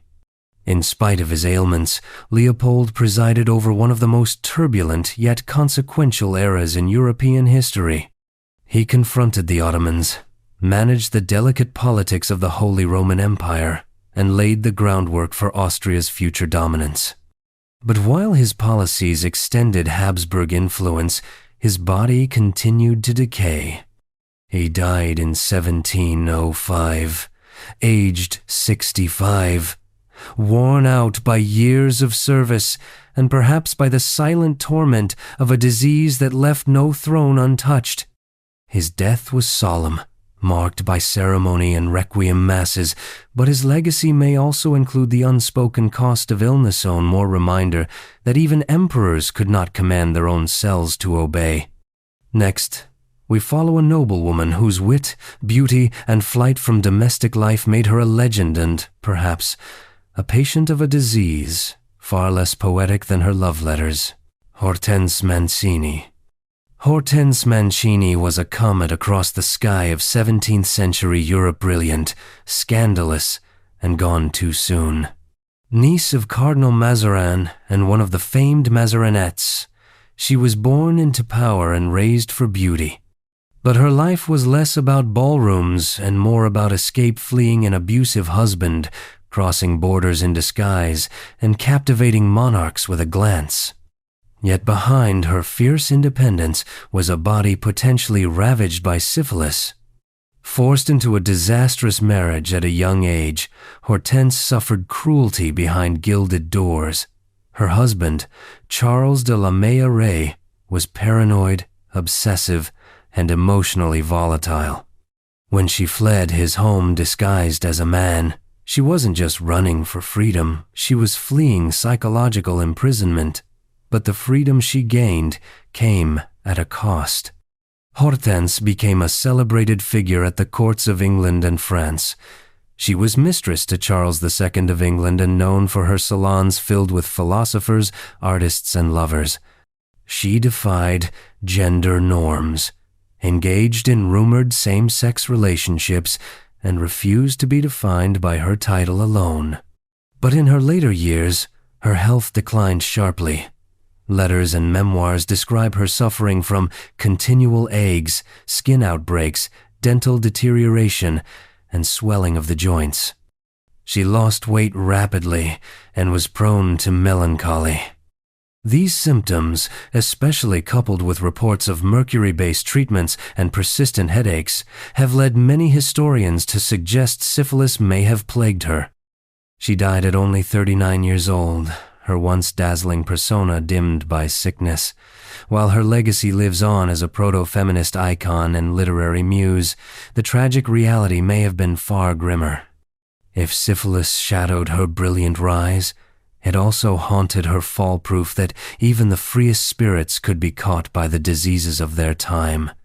Next, we journey deeper into Renaissance Italy, where a nobleman turned duke turned predator may have ruled Florence with cunning and carried the cost in his blood. Cosimo I de Medici. Cosimo I de Medici rose to power in Florence with the calm menace of a lion entering a room full of startled deer. He wasn't born to rule, at least not directly, but when opportunity knocked, Cosimo didn't just answer. He flung open the door and made sure no one else ever touched the handle again. Ruthless in politics, devout in public piety, and calculating in every move, he shaped Tuscany into a regional powerhouse. But behind the grandeur, another rumor flickered through time, that Cosimo may have suffered from syphilis. This wasn't the Florence of Da Vinci and Botticelli anymore. By Cosimo's reign in the mid-1500s, the Renaissance had shifted. Plague still hovered, and syphilis had become the most dreaded disease to whisper through palaces and brothels alike. Cosimo, like many noblemen of his age, had a complex romantic history. His marriage to Eleanor of Toledo was politically sound and bore many children, but outside that union, Cosimo entertained mistresses, especially after Eleanor's death. It was during these later years that the signs of illness began to emerge. Cosimo's robust figure faded. He withdrew from court life, citing persistent fevers and leg pain. Some sources noted that he had ulcerations on his skin, difficulty walking, and mood swings that shifted from contemplative to severe. He also began suffering from partial paralysis and trembling hands, which he tried to disguise behind layers of official robes and ceremonial stiffness. Treatments included bloodletting, mineral baths, and, notably, mercury ointments, again pointing to syphilis without ever saying the word. By the end of his reign, Cosimo had retreated almost entirely into seclusion. He abdicated in favor of his son Francesco, but retained the title of Grand Duke. Officially, he died of a stroke in 1574.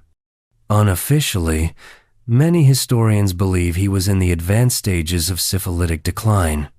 He had reshaped Florence, built forts and art collections, played politics like a symphony, but in the end, even Cosimo's iron grip couldn't hold back what was eating away at him from within. Now, we pivot to another Italian powerhouse this time, a woman who commanded courts, charmed emperors, and may have carried more than wisdom in her veins. Isabella d'Este. Isabella d'Este was the undisputed First Lady of the Renaissance.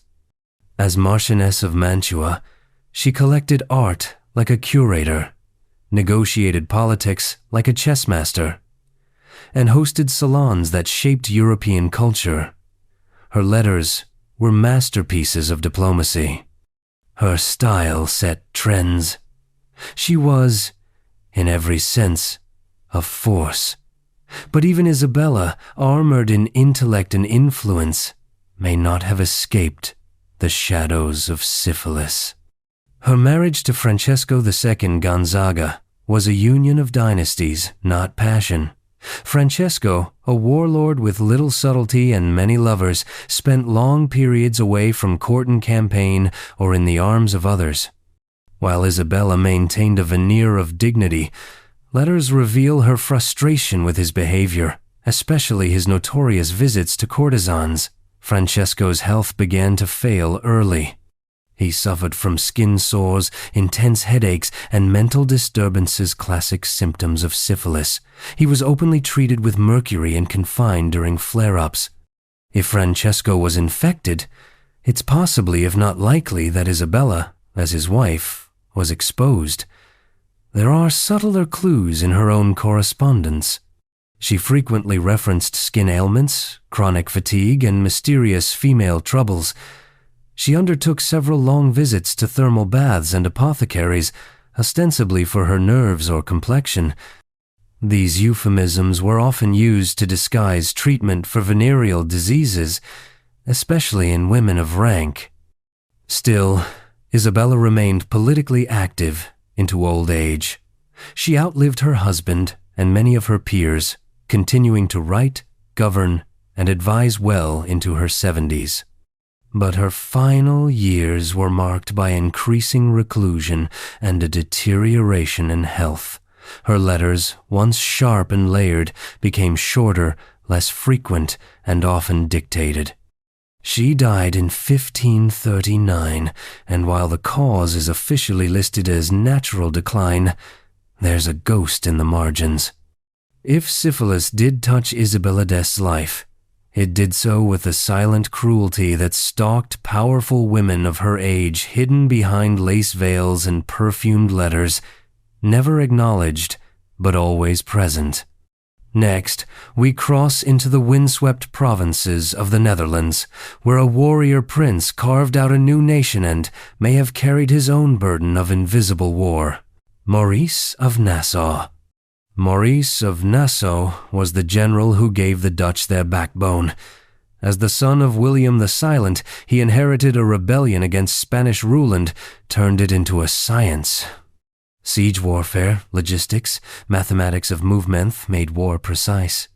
And yet, behind the clean lines of his battlefield strategies, Maurice may have carried something messy, painful, and unspoken: syphilis. He never married, which was unusual for someone of his stature. Officially, he devoted himself to the military. Unofficially, he had several mistresses and a long-term partner, Margaretha van Mechelen, with whom he had multiple children. His reluctance to legitimize the relationship raised eyebrows then and still does. Was it politics, personality, or something more personal? Maurice's health took a turn in his 50s. Letters from his aides and foreign envoys describe episodes of fatigue, frequent migraines, and tremors in his hands. He began to struggle with speech and exhibited noticeable weight loss. During his final years, he was often too weak to ride or even stand for long periods. His military planning, once razor-sharp, became labored and disjointed. Doctors prescribed mercury, as was customary when dealing with hidden afflictions.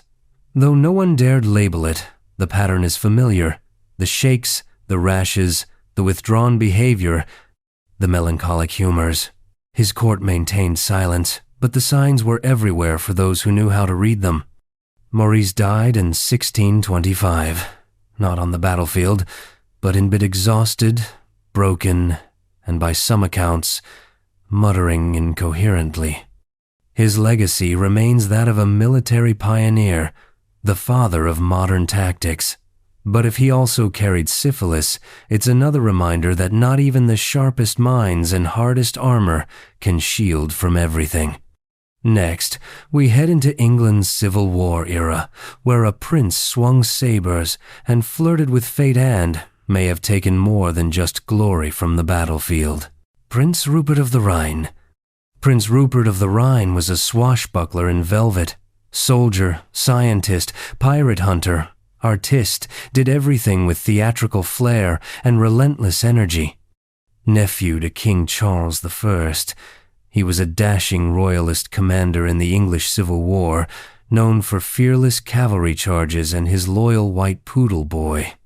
But as the years wore on, the prince's legendary vitality began to fade.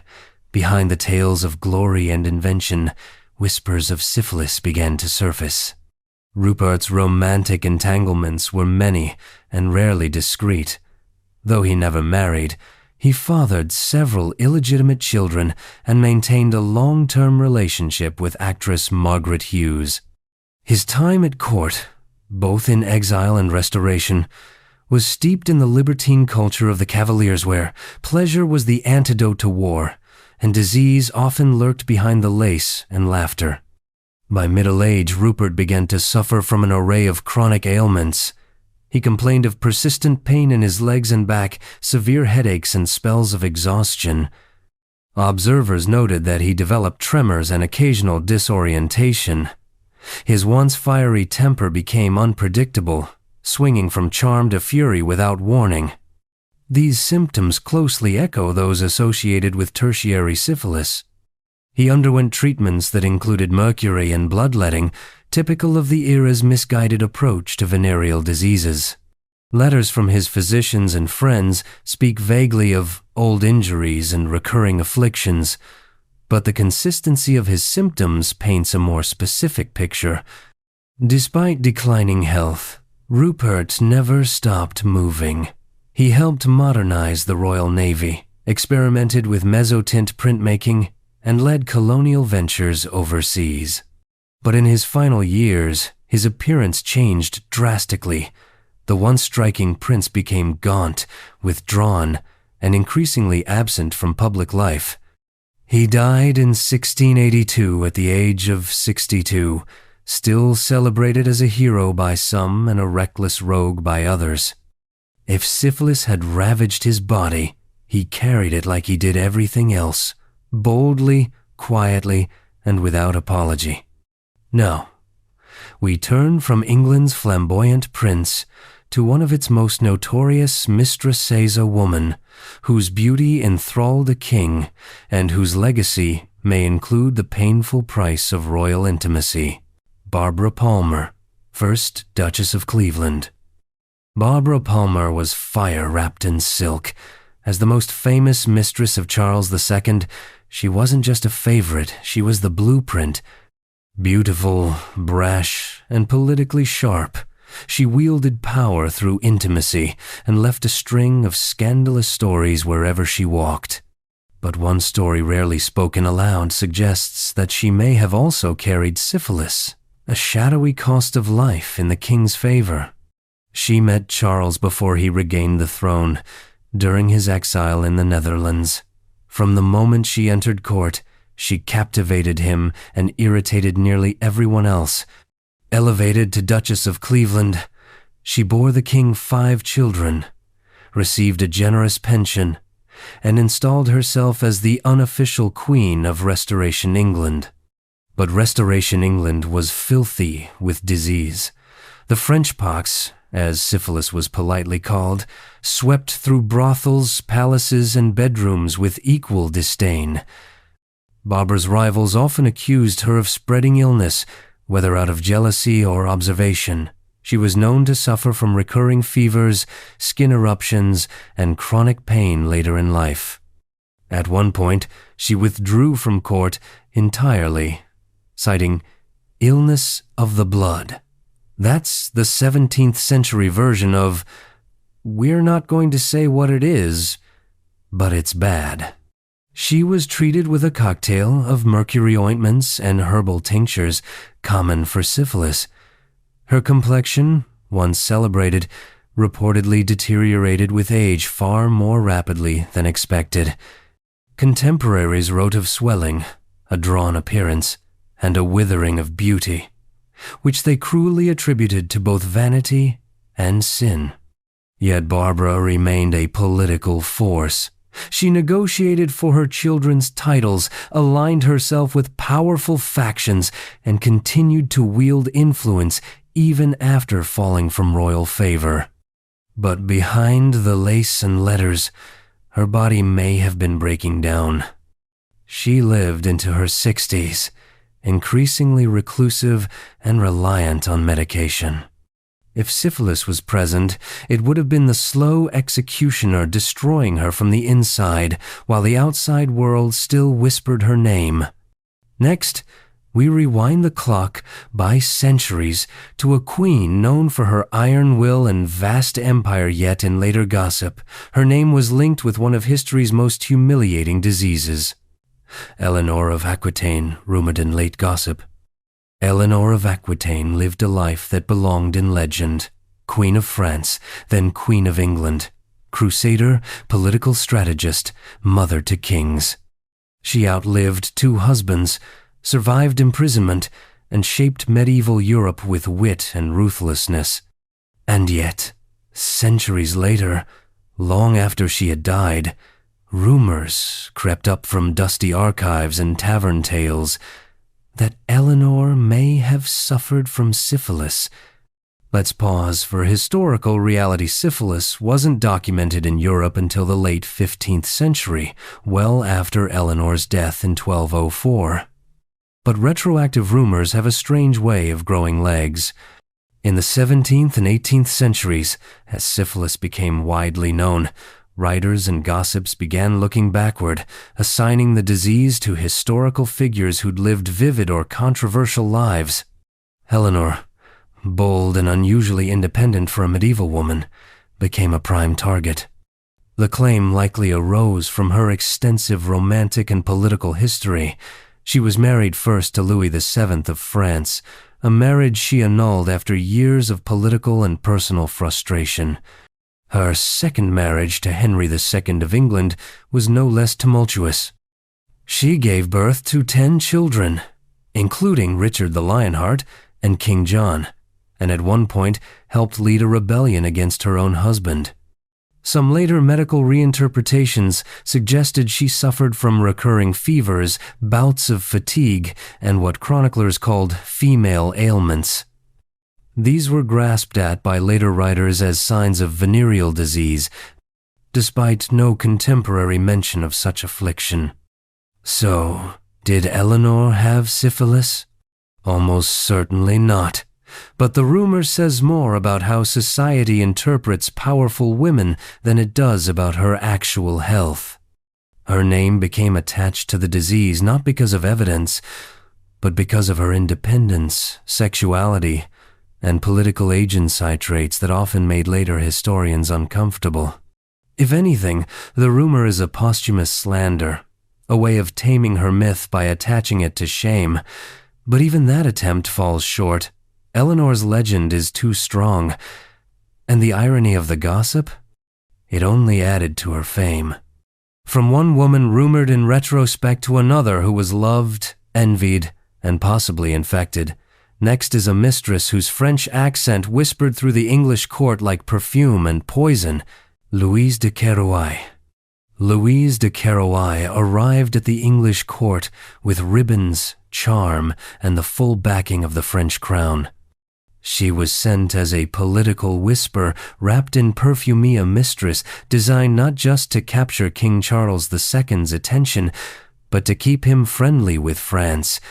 It worked.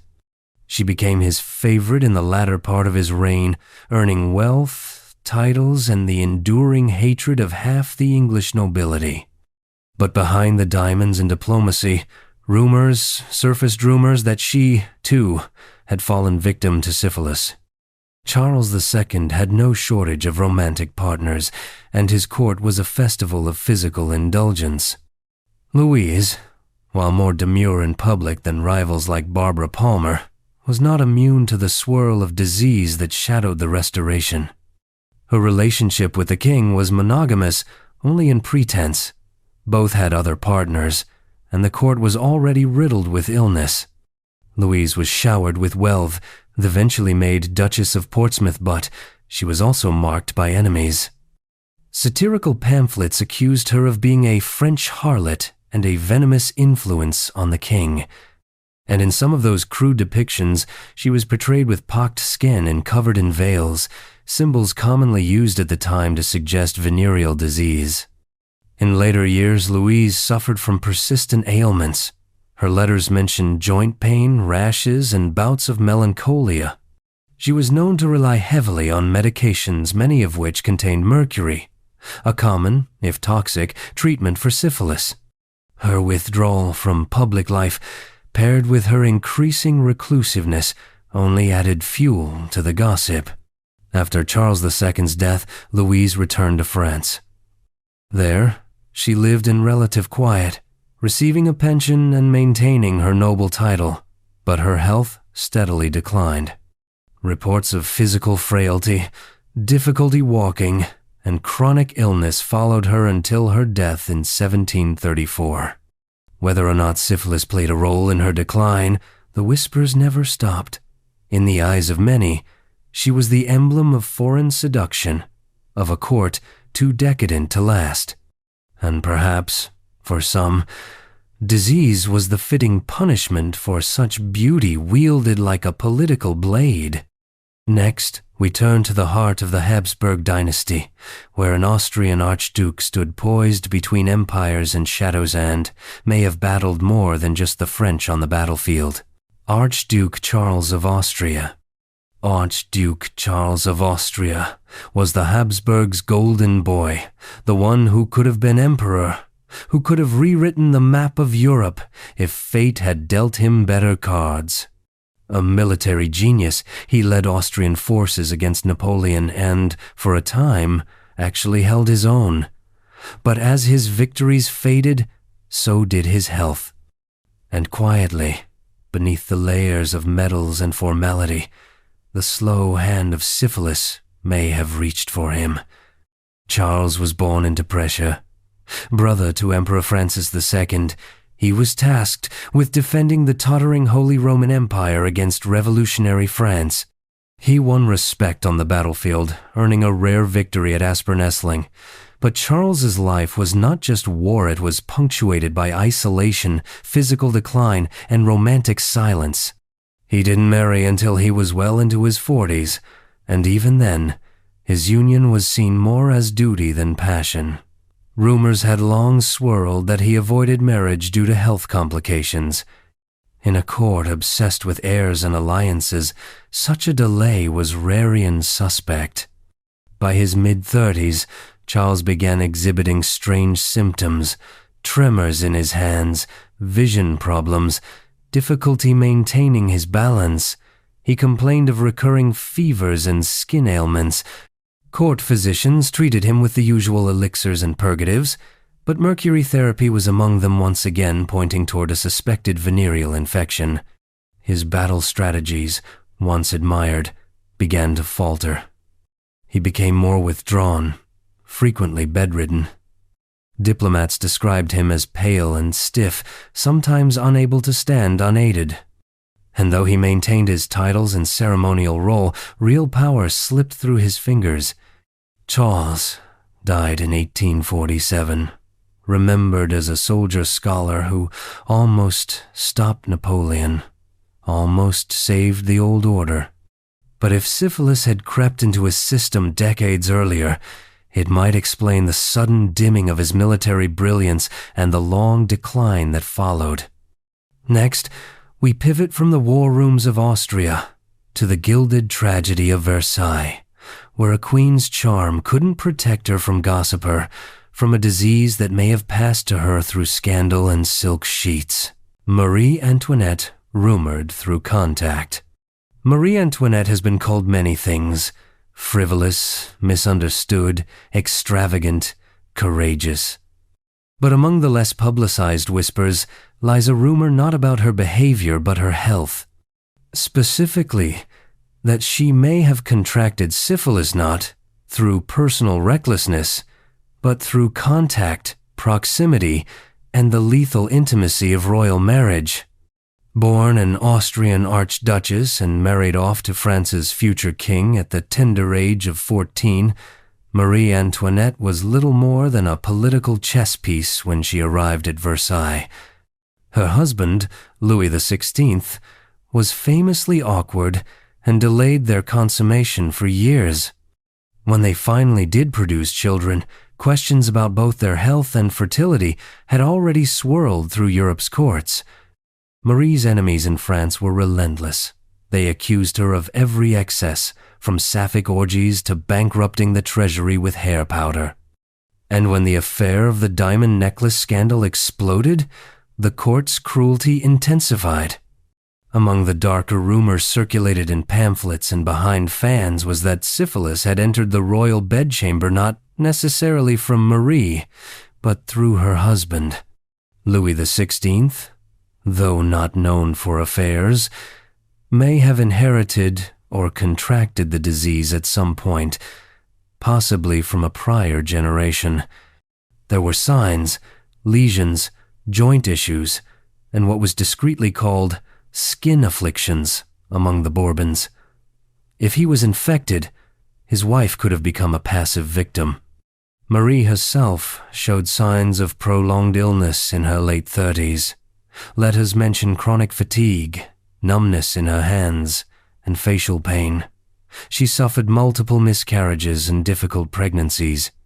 Though such symptoms can come from many causes, the theory that they may be linked to untreated syphilis has found footing among a few historians, especially considering how the disease coursed through so many royal bloodlines. Still, no physician dared write it down. Her execution in 1793 cut short any further speculation. She died at 37, proud to the end, her hair prematurely grayed, her body weakened but her spirit unshaken. Whether or not syphilis played a role in her decline, it adds another cruel irony to her fate. The woman accused of every vice may have suffered from one she never chose and never deserved. Next, we meet a French king wrapped in decadence, ritual, and suspicion, whose body may have been eaten away by more than just court intrigue. Henry III of France. Henry III of France ruled with jewels on his fingers, silk on his back, and daggers always close by. A king of contradictions, he was devout and decadent, regal and reclusive. His court was famed for elegance and eccentricities, perfumes, pearls, and the sharp scent of paranoia.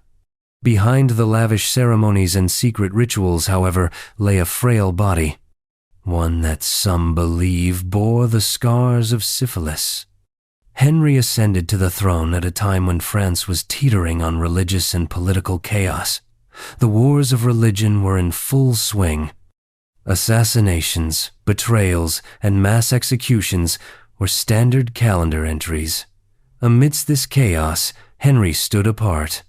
He surrounded himself with a group of exquisitely dressed young men known as the mignons, sparking rumors about his private life. His romantic preferences were endlessly scrutinized, but what's more telling are the reports of his health. Chroniclers describe a king plagued by sores, fatigue, and unpredictable mood swings. His face, once youthful and smooth, grew blotchy and worn. His legs ached and his hands shook. By his early 40s, he had become visibly frail, hiding much of his body behind elaborate clothing. His physicians prescribed a familiar regimen: bloodletting, diet control, and mercury. The latter was the biggest clue. Mercury wasn't handed out lightly, it was the go-to remedy for syphilis. Even at a time when the disease was sweeping through Europe's elite, kings were rarely labeled outright. Yet Henry's increasing reliance on toxic cures and his gradual physical decline make a strong case for a hidden infection. His behavior, too, shifted. Once flamboyant and energetic, he became brooding and reclusive. He withdrew from courtly life, attending secretive religious rituals and surrounding himself with candles, relics, and shadows.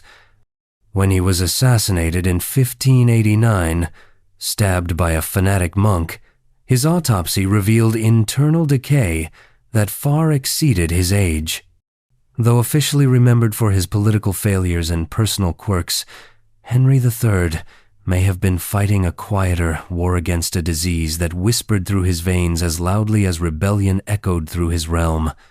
Next, we leave France behind for the bloody halls of Plantagenet, England, where a duke known for ambition and power may have been carrying a silent, consuming fire beneath his armor: John of Gaunt. John of Gaunt, Duke of Lancaster, was the kind of nobleman who left footprints on history. Son of Edward III, father of Henry IV, and a pillar of 14th century English politics, he was both a stabilizer and a schemer. He brokered truces, led armies, and walked the razor's edge of royal ambition. But among the many legacies he left, there's a quiet theory that he, too, may have been afflicted by syphilis. It's worth noting right away John lived before syphilis was officially recorded in Europe. He died in 1399, nearly a century before the first confirmed outbreaks. But some historians and speculative biographers suggest that a syphilis-like disease may have circulated earlier under different names: leprosy, the Great Pox, or simply unclean ailments. If so, then John's life shows several suspicious signs. He was married 3 times and maintained a long, passionate affair with Catherine Swynford, whom he eventually married. This alone wasn't unusual for the time, but his later life ailments are what raise eyebrows. He was often bedridden with fevers, plagued by skin sores and joint pain, and reportedly suffered from a wasting illness in his final years. His face became gaunt, no pun intended, and his appearance took on what some described as a gray decay. Contemporary accounts describe his treatments as including herbal balms, heated compresses, and mercury-based salves. The use of mercury is notable. Though also used for other conditions, its presence in his regimen suggests a suspicion of venereal illness, even if no one dared speak it aloud. John's later years were filled with political wrangling and personal tragedy. The death of his beloved Blanche, the chaos of the peasants' revolt, and the slow erosion of his power took their toll. But it may have been his own body that dealt the harshest blow. He died, weakened and diminished, his health long fragile, and his influence fading. Whether or not syphilis had already crept into Europe, or if John suffered from a similar disease under a different name, his decline fits the pattern of so many on this list: strength, legacy, then silence. Next, we cross to the Habsburg lands again, to a ruler whose fragile mind and broken body symbolized a dynasty that had stretched itself too thin. Ferdinand I of Austria. Ferdinand I of Austria didn't choose power, it was handed to him like a crumbling inheritance. He was crowned Emperor of Austria in 1835, but his reign was largely symbolic. Behind the imperial title stood a man who struggled with severe physical and mental impairments. History remembers him kindly as gentle, devout, and harmless. But within the medical files hidden in the empire's archives, some believe the traces of syphilis may linger. From birth, Ferdinand faced immense challenges. He suffered from hydrocephalus, epilepsy, and a pronounced speech impediment. His jaw was misaligned, and he experienced frequent seizures. The Habsburg tradition of close-kin marriages likely played a significant role in his condition. But some suggest that the cocktail of his symptoms, particularly the neurological degeneration and skin conditions that appeared in his 20s, may also have been complicated by congenital syphilis. It's a controversial theory, of course. Syphilis in royal families was carefully hidden, but there are several clues. First, the Habsburg court physicians often prescribed mercury to Ferdinand during his adolescence, claiming it was to treat glandular swelling and nervous ailments.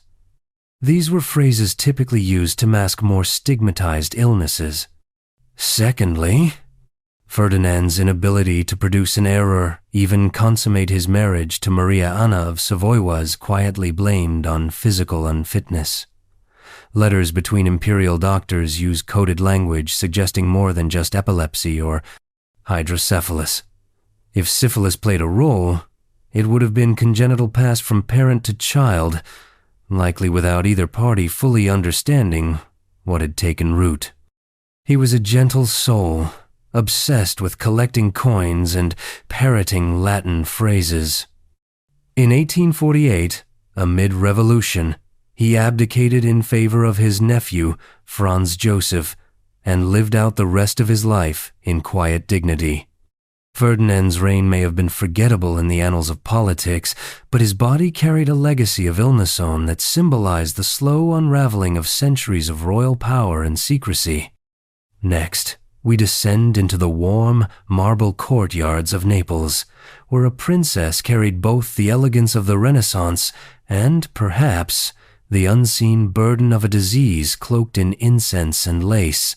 Eleanor of Naples. Eleanor of Naples was born into the deep richness of southern Italy's Renaissance court's a world of frescoes, politics, and calculated marriages. A princess of Aragon by blood and Duchess of Ferrara by marriage, Eleanor's life was meant to be painted in gold leaf and serenaded by court poets.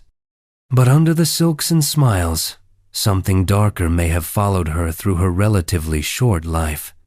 Modern speculation has floated an unsettling possibility that Eleanor, like many nobles of her era, may have suffered from syphilis. She was married at just 17 to Ercole I d'Este, Duke of Ferrara, politically shrewd match intended to solidify ties between Naples and northern Italy. While their union was initially celebrated, the Ferrara court was anything but wholesome. It was a swirl of factions, romantic intrigues, and imported infections.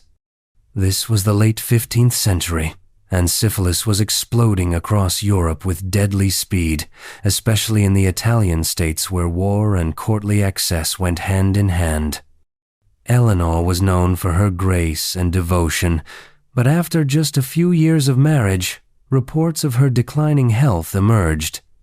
Letters from court describe her as suffering from fevers of unknown origin, pain in the limbs, and unseasonal pallor. These weren't the usual euphemisms for childbirth recovery. They sounded more systemic, more chronic. Some accounts mention sores and fatigue so severe she was unable to attend court for weeks at a time. The treatments recorded for Eleanor's ailments were disturbing in their familiarity. Herbal baths mixed with mercury, prayers to saints known for healing venereal diseases, and purging rituals that left her weakened. These were classic Renaissance protocols. For syphilis, though, of course, no one dared speak the name. She died young, in her late 20s or early 30s. The official cause was never definitively recorded, which was often the case when noble bloodlines were involved. Her body was interred in regal silence, but the rumors outlived her. If Eleanor did suffer from syphilis, she joins a tragic list of women who paid the price for politics, proximity, and the silence of a time that could not name the disease it feared most. Now we end our list where it began in the medieval shadows of French nobility, with a queen who lived in the margins of power and may have passed into history carrying more than just a royal bloodline. Charlotte of Savoy. Charlotte of Savoy's story is one of endurance, quiet, unassuming, and shadowed by both war and illness. As Queen of France and wife to Louis XI, she is often remembered only in footnotes, her name floating beneath the weight of her husband's ruthless reign. But like so many queens consigned to the background, Charlotte may have carried a secret that history never had the language to properly tell: the slow, wasting signs of syphilis. Married to Louis XI at the age of 9 and moved into the full duties of queenship before reaching adulthood, Charlotte's life was directed entirely by men. Her husband, known as the Universal Spider, for his intricate political scheming, had no room for sentiment or health. He rarely involved Charlotte in matters of state, and she spent much of her life in relative seclusion, far from the vibrancy of court. During her adult life, Charlotte reportedly suffered from recurring afflictions of the skin, chronic weakness, and pain of the bones. These terms pop up again and again in 15th century medical descriptions, especially when physicians sought to obscure what they suspected but dared not say. She often withdrew from public life, especially in the years leading up to her death, avoiding ceremonial appearances and receptions. What's striking is the description of her physical decline. By her mid-30s, observers noted her inability to walk without assistance, long bouts of melancholia, and, in some letters, the mention of facial sores that never fully healed.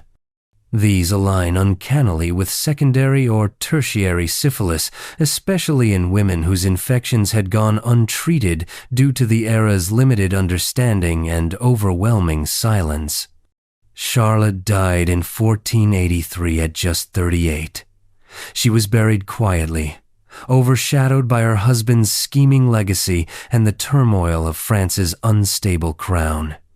She left behind several children, including Charles VIII, whose own health would later draw similar suspicions.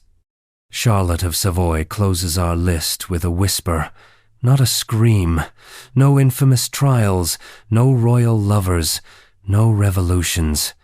Just the slow erasure of a woman's health behind the marble walls of a French palace, and the possibility that, like so many before her, she suffered in silence from a disease no crown could cure. And so ends our March of 50, touched by power, pain, and the quiet ravages of history's most elusive killer.